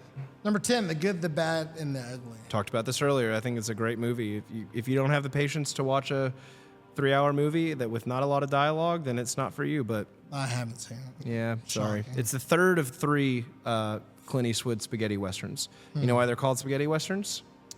Because posture was really rare in the 1800s. I don't know. Because they filmed them in Italy for a lot less money than they would have had to pay to film them in the United States. So you had to do some Italian food. I wasn't that off. No, you were not that far off. Fantastic. But you were not correct. Go me go. Number 9, The Lord of the Rings, The Fellowship of the Ring. Yeah. This is the first one? Yeah. I think that belongs there. I think it's better than The Two Towers and not quite as good as Return of the King. But they had to set a lot of stuff up. Number 8, Pulp Fiction. probably my favorite movie. Yeah. Probably my favorite movie. Such a cool movie. Yeah, just cool, you know? Yeah, so it's like, wow, if you watch that cool. movie, you're like, that's cool. Yeah, one. That, you know, great characters, great stories that, again, kind of like Forrest Gump, not really the same, but they just intertwine in a cool way. Like that. Yeah, I like when movies do that. This You watch. see- It's my favorite scene. Yeah, you do different things and then it kind of come together in a cool way. Yeah. It's kind of like life. Daddy-O. The Lord of the Rings, The Return of the King is number 7. Yeah. Epic conclusion to an epic trilogy. Shout out Peter Jackson. I don't remember that. I think I've seen it, but I don't remember how. He throws a ring into the Mordor. They kind of. Yeah, that's me. Gandalf. Yeah. I've seen some hilarious Lord of the Rings memes lately. I'll start sending them to you. Yeah. Well, I'm sure our memes list needs to grow. Number 6. Schindler's List. Oh, what a sad movie. But I've never there's seen another it. World War II movie that is really, really good. Great book. Okay. Liam Neeson. Number 5, 12 Angry Men. Okay, this might be my second favorite movie. You've seen this movie, right? I've seen this movie. This is a because it's great- been black and white and old like me. That's right. It's not that old. You're not that old, Shannon. But yeah, this is Henry Fonda. It was originally a play. Great movie about prejudice in the judicial system. Yeah. And just a great script and great actors. Great acting. Great story. My gosh. Yeah. Just a little over the top, but it was the 50s. And sure, why not? yeah, that's a great movie. I'm so glad it's in the top 10. They were smoking in the building the whole time. Oh, yeah. That's right. You said 50s, and that reminded Yeah. me of that. They cracked the windows, but I know. Yeah. Okay, cool. Number 4, The Godfather Part 2. yeah, you know, I rewatched both of them recently, and I used to maybe think that 2 was better than 1, but Absolutely not. it's not even close after I rewatched it. Absolutely but it's not. still one of the best movies. And I forgot I was reading that. I was reading The Godfather on Audible, and it's pretty amazing how much of Mario the Puzo, book yeah. is in the first movie. And you know, Mario Puzo and Francis Ford Coppola worked hand in hand Yeah. on both movies. Yeah. But most of what's in The Godfather 2 was not in the book. Yeah. So if you get through the book, that's really the end of part 1. Exactly. So yeah, really interesting, great movie. Great movie. Everyone over the age of 15 should see The Godfather. Yeah, exactly. I try to implement things from The Godfather in my life. There's as much as it is about a really evil guy. Yeah. There's some really great life lessons about loyalty Family and and loyalty, family yes. and yeah. Yeah. Love it. Love The Godfather Part 2. You know, seeing Vito grow up along with Michael. Yeah. What a cool way. So that was one thing they decided together, that they're like, we need a prequel. Yeah. We need to a know how prequel. Vito got here. Also, yeah, so cool how they did That, to me, the flashback scenes Yeah. are way better than. Oh, I love the Okay, Matt, my friend Matt, I told you about. Yeah. He told me that I think there's a way on HBO, because they have all the movies, where you can go and watch the Godfather trilogy Like chronological? in chronological order. So like you start with Scene by scene. yeah. Oh, wow. So it's like one long, 9-hour movie. Jesus. You could watch. You don't have to watch it in one sitting. I had to watch it over a month. Yeah, but you start with whatever the earliest scene is in Yeah. Godfather 2, the flashback, and then Yeah. it goes to so on and all so forth. the way through young Vito, and Yeah. then probably until Through the third one. Because the Through third, the third one, one, yeah, yeah. which actually I have not seen the third one. the third one sucks. Yeah, that's what I've heard. So, but maybe I'll watch it one day so I can say I did. We'll do. Yeah, invite me over. We'll do it. Okay, Okay. you're invited anytime. We have this exact same podcast set up at my house. We don't have any conversations that are not recorded now. That's true. We just are Great. constantly putting out content. That's great. All right, number 3, The Dark Knight.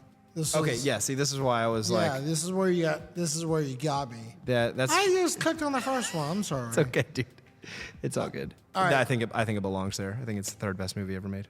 Number 2, The Godfather. Yeah. What's number 1 again? The Shawshank Redemption. Yeah, I as much as I don't like that movie as much as The Godfather or some of the other Chris Nolan movies, I think it is the best movie ever made. Really? Yeah. I've never seen it. This has. You've never seen The Shawshank Redemption? Oh my God, Dave Giddens would hate you. Nice. Shout out Dave. I know you love that movie. Who's in this? Is Morgan Freeman in this movie? Yes, and Tim Robbins. I haven't seen it. Great story. It's I mean, about guy they go to escapes. jail or something. Yeah, he's wrongfully accused of killing his wife and her affair, lover. Yeah. Okay. And Sorry, I'm thinking about OJ for some reason. Yeah, it's kind of like OJ, It's kind of like OJ, but in this movie, he's innocent. I'll leave it at that. It's funny. Movies. If a glove fits. We love movies. Okay. That was great. I'm glad we did that. Sorry I had to derail it and shift us in the right direction, but Yeah, no, I'm glad you did. When it said top 250, I was like, we don't have the time. no, I would never want to do that. What is number 250 though? Let's like. Well, that changes a lot. Does it really? It constantly changes because, people are voting and rating. Basically, you can go on this website and rate movies out of 10. Right now, the movie's called Paris, Texas. Okay, that's been on my list actually.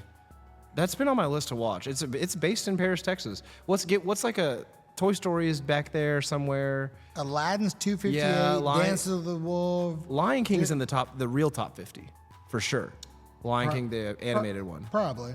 Amores Perros is number 241 on this list. Okay, so that definitely was like an opinion list before, but that's yeah. okay. We got exposed to The some great Grapes of movies. Wrath is Okay. number 239. Oh, what's the other John John Steinbeck movie that's Into the East Wild. of Eden's probably on there. My Father and My Son. The Sound of Music is 233. Yeah. Stand By Me 230. The Wizard of Oz 229. Yeah, that makes sense. See, let's jump up here. Blade Runner is 184. Yeah, there's some other like classic 80 V Goonies for is up there. Vendetta. V for Vendetta. Yeah, shout out Natalie Portman. Yeah. You guys share your same hairstyle Yeah, right. in that movie. 147 Unforgiven. Oh, that's a Clint Eastwood and Morgan Freeman movie that I have not watched. 131 The Wolf of Wall Street. Haven't seen Yeah, great one. it. What's this one called? That title caught my eye. Where'd it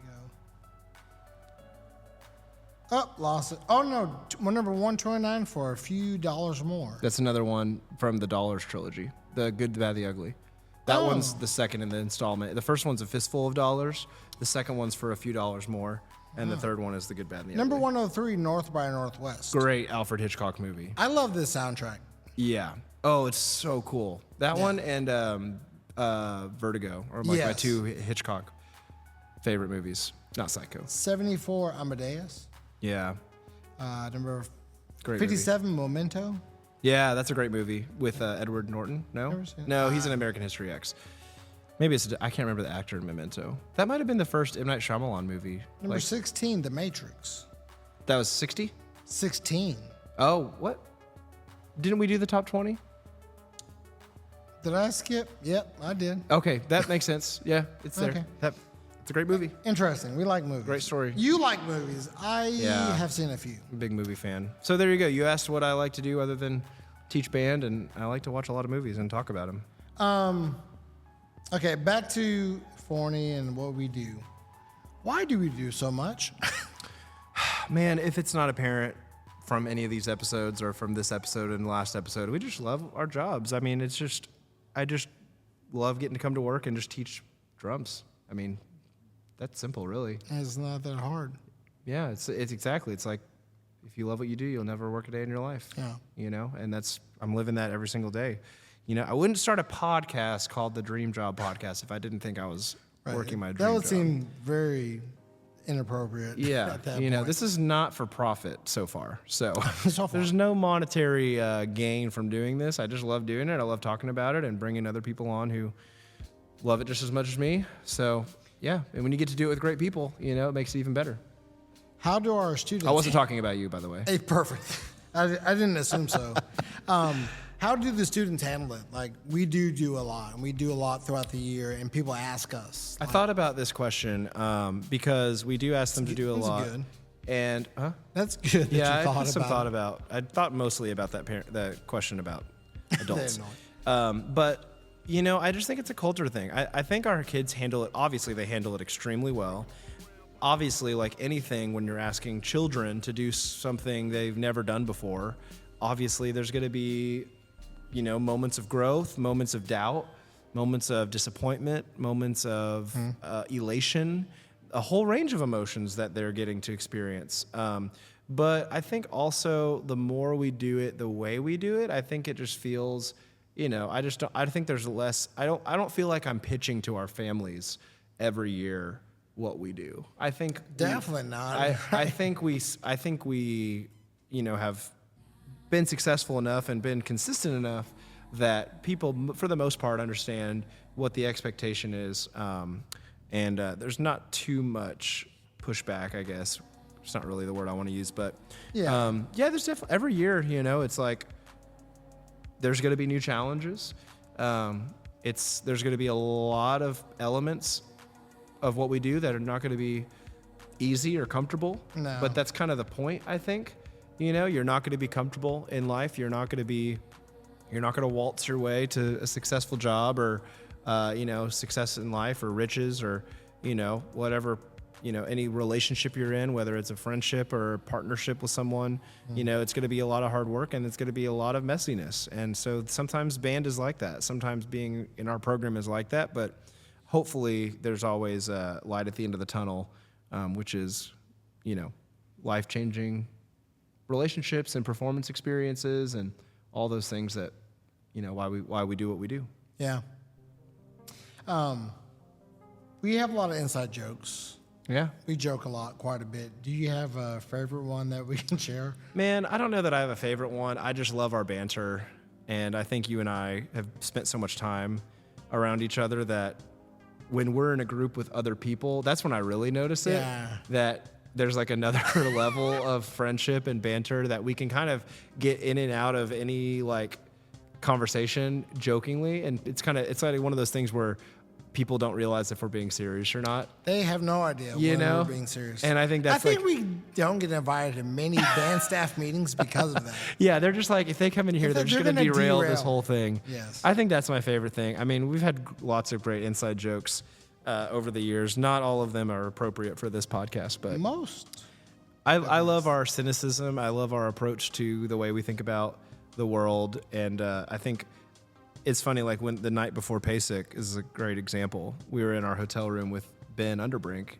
He was just there for that one night, so he just like crashed on the floor. Yeah. And he was just like, I think we were so worried that it wasn't going to go well. And we were being so cynical and dark and saying the most horrible things that were going to happen. And he was just like, I was shocked. That's what he said. He was Really? like, I was shocked at what you guys were saying. And I was like, oh, we were just kidding. We're just kidding. Yeah, he didn't know. He just thought we were that's being... so funny. Yeah, so I think that's, that's pretty standard. And, we send each other lots of memes and, lots of wheels off. Yeah, like our Instagram DMs are different than our Facebook. And it's different platforms for sure. You send me lots of things from Facebook that are, very different style from Instagram. Instagram can get pretty wild and wheels off pretty fast. Yeah, no, we do. Why are those conversations with inside jokes important to our mental health? Oh, we wouldn't be here if it weren't for those. I mean, you have to find a way to joke and kid around and really not take yourself so seriously with your work friends. I think that's really important. I mean, we really value all the things we've been able to accomplish here, and I would never give any of those away. But at the same time, I wouldn't do any of those things if I couldn't be making these jokes with Shannon and goofing off with him. And, it's not a rehearsal goes by that we don't get to be goofy and silly with each other. Yeah, 100%. It's not like, and we are very, very, it's a really weird thing if you and I are ticked off at each other about anything, I would say. That's pretty rare. Super rare. Not saying it has never happened. I've been mad at you a couple times. Yeah, we've been upset, but we get over it really fast. Yeah, there's so much more hilarity that has ensued. We can't put years and years and years of sarcasm and facetiousness behind us just because we get upset about one thing. No, and it's usually like a thing that it's just like a difference of how to make the kids better. Oh, yeah. Our heart's in the same place. We just have different ideas of how to get there. Yeah. So, but the second you're out of here, man, I'm telling you, match grip it is from here on out. Just kidding. Fair. I thought about it myself. Yeah. Just do it. Hey. Let's see. But yeah, super important. Super, super important. Yeah, I think the cool thing or maybe the message I want the two viewers out there both of y'all to get is like, if you're doing this job, and I hope, especially if you're teaching Texas, that you have that assistant or you have that super close lesson teacher that you kind of run the program with, because an undertaking of like a large 5A or 6A program, it's at least Even 4A these days, even getting more than- bigger. It's at least a 2-person job. At least a 2-person job. And not only should that person, help you do the job, but it'll be great if they can help you through the emotional roller coaster that the job can be sometimes. 100%. And it's nice that we can joke about things. We kind of have the same dark sense of humor and trying to, be cynical about things. But it's, through that shared experience, through that shared struggle, that I think you and I have grown very close over these past. Yeah, man, a lot. It's been a few years. I agree with everything you said. I don't really have anything to add to it. I completely agree. You got to have that, and if it's not in your workplace, go seek it out. We've got great support systems here. DFW page. Yeah. Texas Percussion Educators. Find someone you can hang out Listen with. to the Dream Drop podcast. Listen to this podcast. Pretend you're friends with us. Come be really friends with us. Right, yeah, for sure. Be our friends in real life. Stop by at TMEA or TBA or PASIC or whatever and just say hi. And, man, I had someone at Karina's wedding just the other day. Yeah. I think I told you about this. Just came up and said, Yeah. and just, hey, I know you from the podcast, and I've just seen your program. He's not even a percussionist, and he was just like, I love what you're doing, and That's I awesome. love it when people do that. This is Yeah. not the first time that's happened, so don't be a stranger. But yeah, definitely find someone that you can just kind of shoot the breeze with and hang out with after a long day. Yeah, it's great. It's wonderful stuff. I didn't write this down because honestly, I forgot, to be honest. Okay. Because I'm only Happens. responsible for one thing Yeah. most of the time. And so I had to come with other things. And so I dropped the ball on this thing. It's okay. But we should do a good idea, bad idea. We absolutely should. I just realized I still have this video up. Oh, we're So gonna maybe- who are we gonna watch? We're going to watch this last year's wind ensemble play Diabolic Oh my Variations gosh, by Raymond Helbel. let's watch some Diabolic. Can we do that really quick? And Can then we we'll do get good idea? Diabolic? We're going to get Diabolic up in here. Let's do it. Okay, and then we'll close it out with good idea, bad idea? Sure. Okay. Maybe I'll think of some. We just were going off on so many great topics that I Yeah. completely forgot I pulled this up. So I would love to see it. let's talk about this really quick and then check it out. So these are the Forney High School Wind Ensemble performers from this last spring semester, so spring of 2024.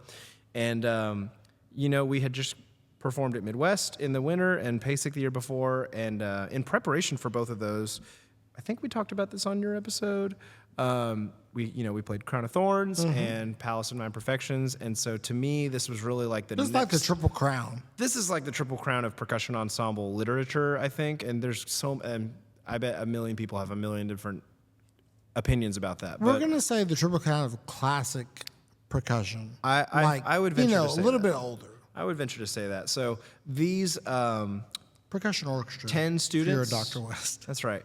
These 10 students, man, I just cannot say enough about their work ethic and their determination and everything they did to get this performance to be at the level that it was. Because this is really, really hard stuff. I mean, not that Crown or Palace doesn't have really hard moments. Sure. But this is like every part is like a tour de force of individual technique and notes and all of those things kind of the whole time. So I just am so proud of these 10 individuals.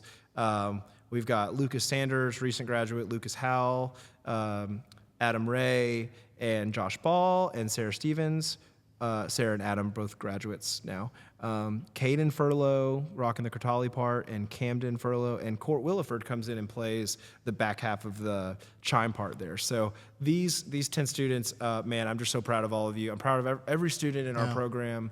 And if I don't say it before now and the end of the episode, just man, I hope it's apparent how much I love teaching you guys and how fortunate I am to consider, to be a small part in your growth and your musical experience. And again, I just want to give back and try to provide those experiences for students. So I think this is one of the best examples of that. And this is Diabolic Variations by Raymond Helbel.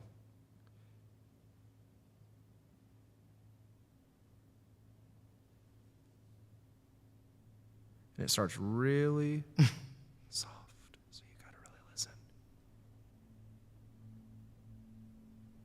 We'll do some live mixing here.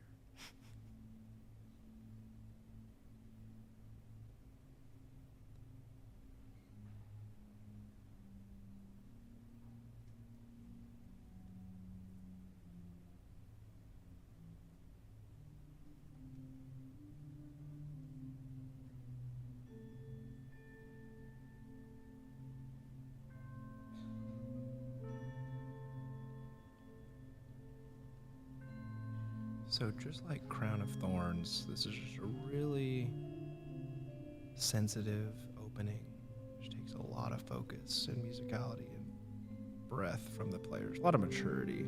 It's uncommon in high schoolers, but they just did such a great job in that first opening. Here come the marimba parts that you can just tell are Super easy. yeah, they're just A, B, C, D, E, F, G. You got Camden back there on the timpani. Just great touch, great mallet selection, really mature choices back there. I like this little ritornado we added in there.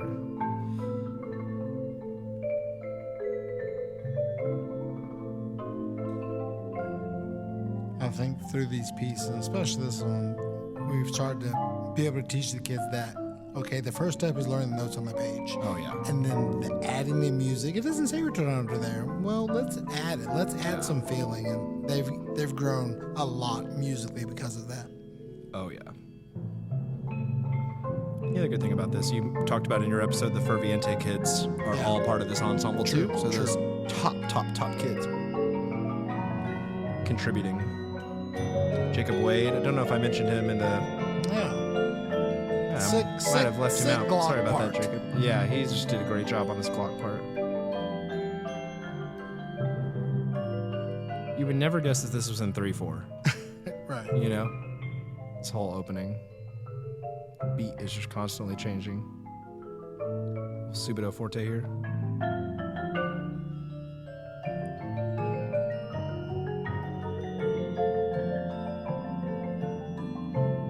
So much independence in those top two marimba parts. Bum, bum, bum, bum, bum, bum, bum. And there's subito piano forte coming up here.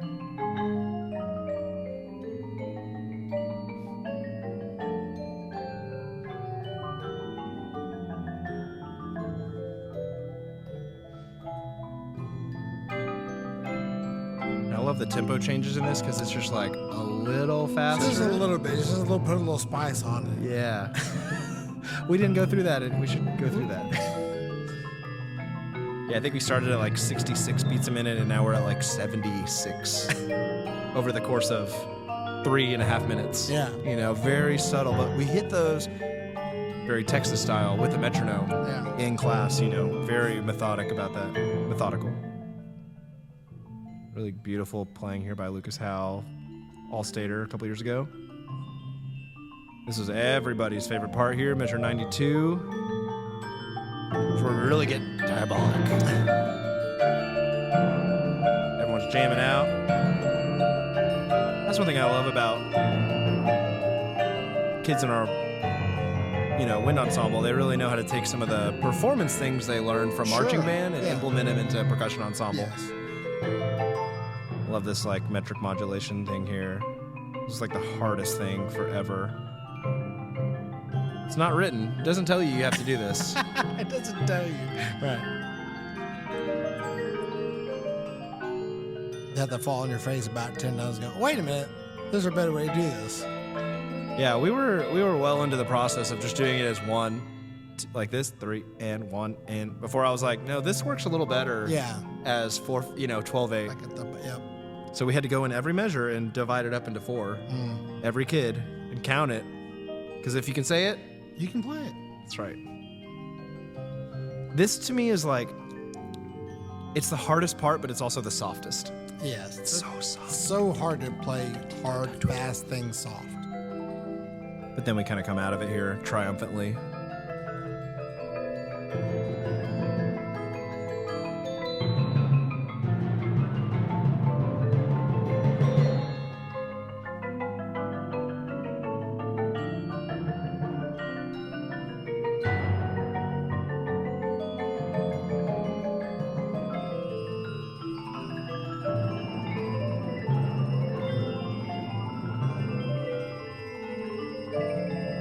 This 30-second note runs.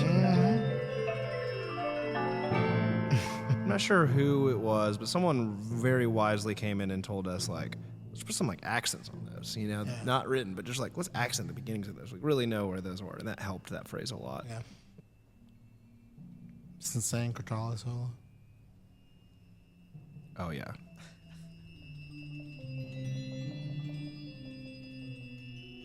Best time he did it right there. Yeah. Of all the times we recorded and performed this.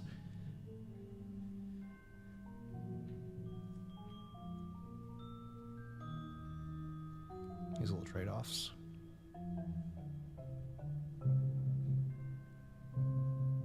Court comes in, saves the day here on chimes. Sarah goes over to the xylo part. They loved these glisses. Yeah. They hyped them up so much. Yeah, It was it was 10 like cents. 10 cents, bro.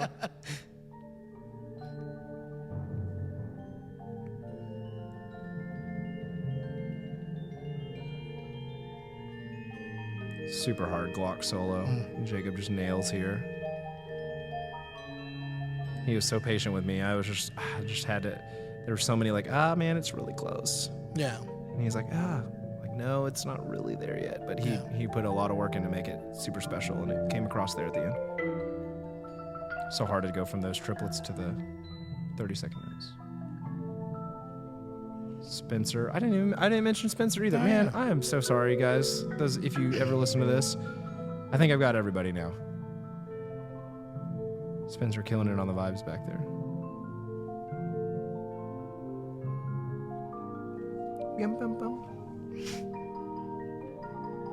And Sarah, some really mature playing back there with the softer xylophone mallets.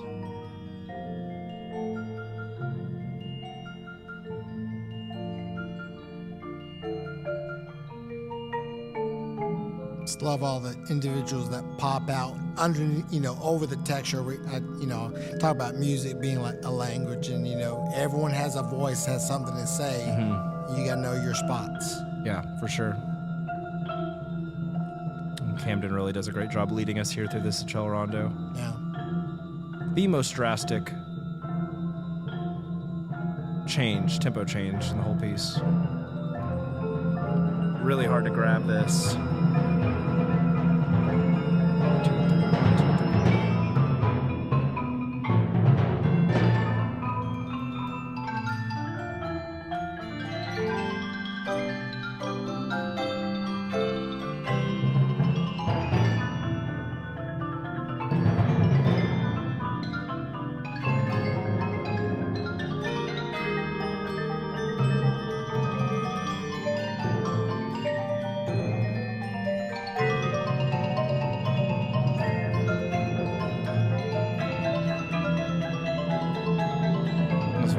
Parts of the whole piece right here. Yeah. Just love that gliss.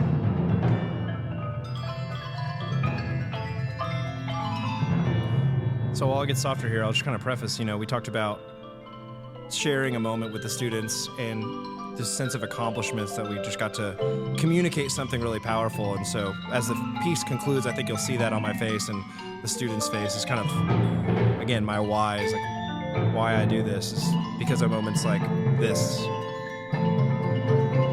Sorry I talked over all that great playing.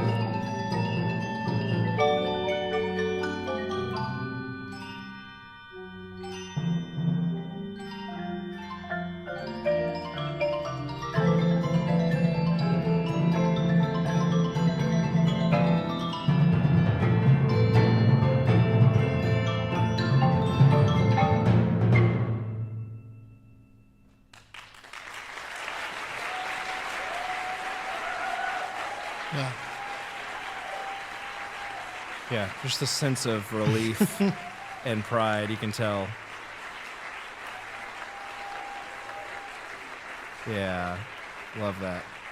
Another great moment like that was when we did Palace at our concert last year. We finished all three movements, and I had to preface the crowd. I was like, "This is a long piece. This is a whole situation. You're gonna have to.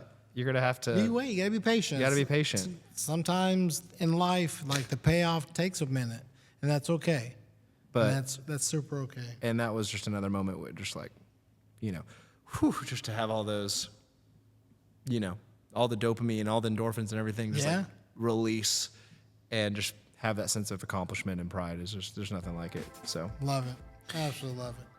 One more thing before we do the good idea, bad idea, because I'm sitting here thinking I have not thanked my amazing professors at SMU Meadow School of the Arts. I kind of glossed over that. We were talking about Forney, but that's I was fortunate enough to do my Master's of Education, Music Education, concurrently while teaching this job.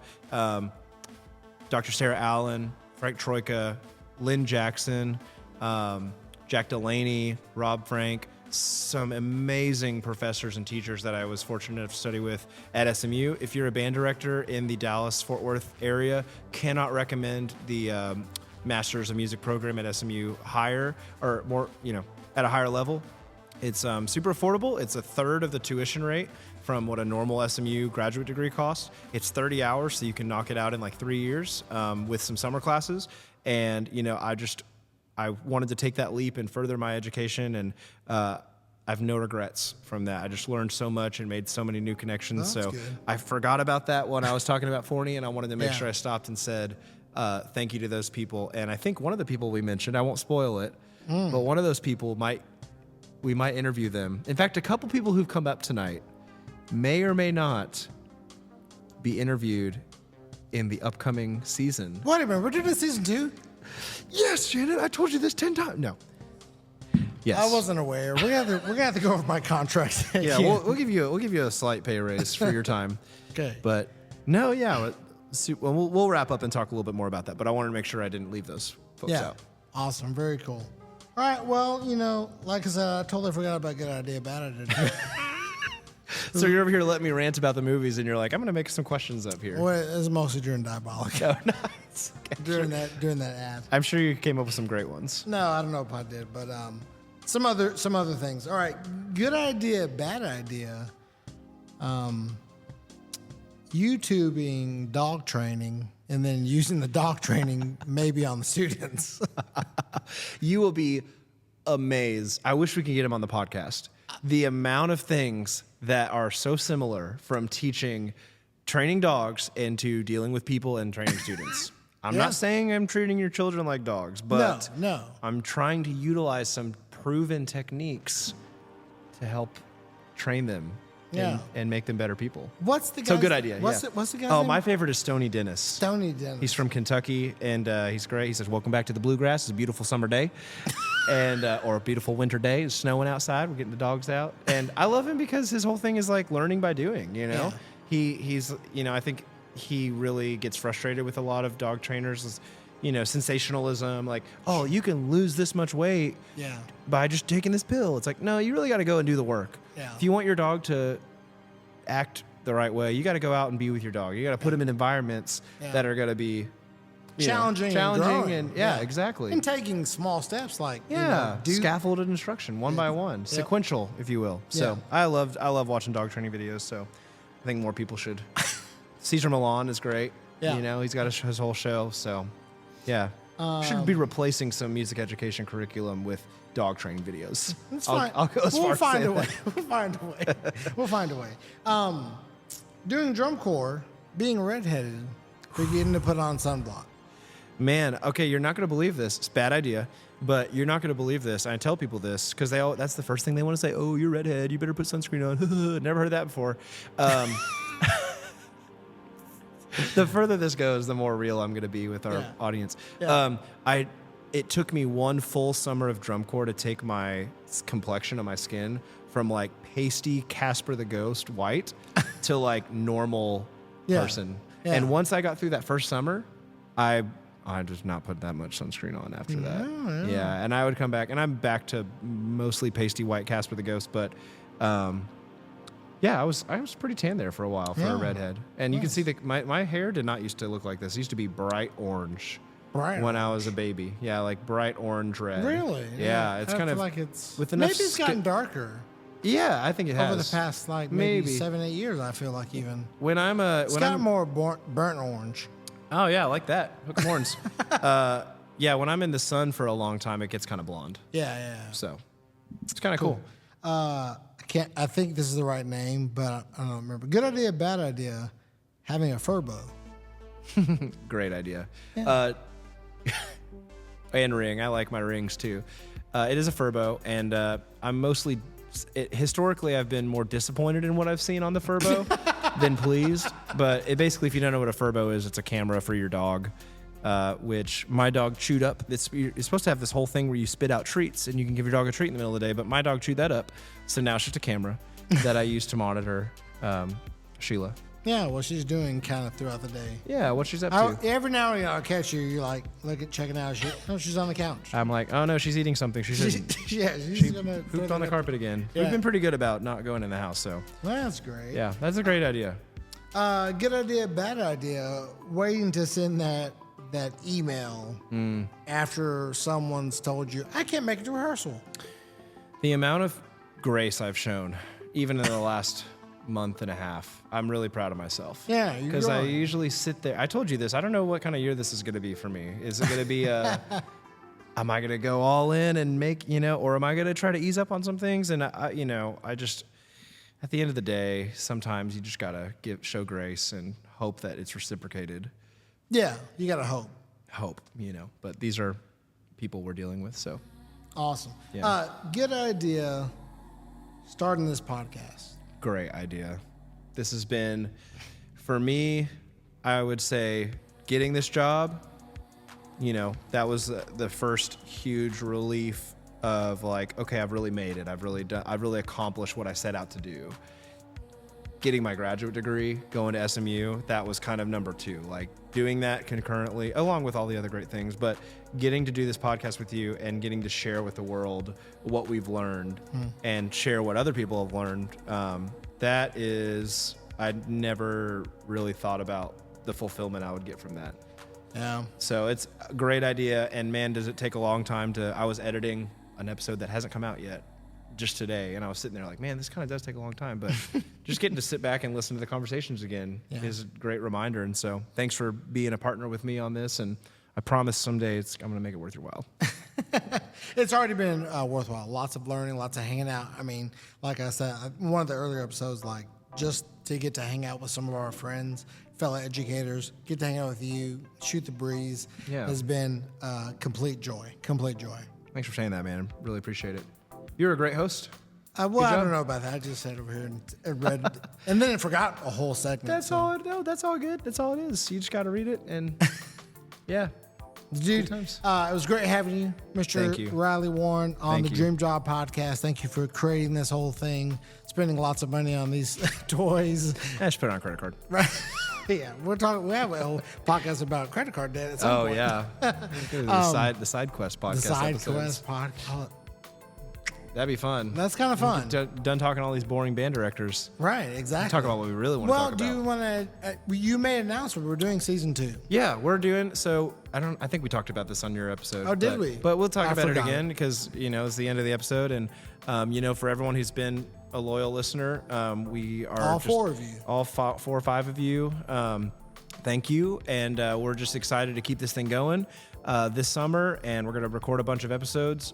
And this time around, we're going to be focusing on some more wind directors, so band directors, some of which started as percussion directors. Sure. Some of which have always been wind directors. We'll be interviewing some designers, some people who have been band directors and have moved into the design world and have kind of created that dream job for themselves. And so, yeah, we're super excited to get some more people on here, some new, fresh faces. And to hear kind of their side of things. We want to try to keep it percussion related, and so we'll 100%. certainly be asking them some questions that are related to percussion, but hopefully whether you're a percussionist or a band director, you'll gain some valuable information by listening. And especially if you're a percussion director, boy, would we really appreciate it if you would share this podcast with your wind director friends at all levels, because we really want to make this bigger than what it's been so far. 100%. So stay tuned for more episodes coming out starting in August. We've got about 5 or 6 guests lined up, and we've got a few more we're working on. So Dream Job Podcast Season 2 coming soon. Awesome. Well, Mr. Warren, that concludes this whole thing. All right. Good deal. Thank you, Shannon Jacobs. And you want to take us out? No, I don't remember what we... I can do this part. Thanks, everybody, for watching. This has been a great episode, and I've just been fortunate to come on here and share my story with y'all. You can check us out on YouTube and Apple Podcasts and Spotify Podcasts and Facebook and TikTok, and like and share the show, and have a great rest of your summer, and hope to see you in person soon at a drumline contest or convention or whatever. Come up and say hi, and we'll make the acquaintance. Thank you guys so much. Thanks, everybody. Have a great one.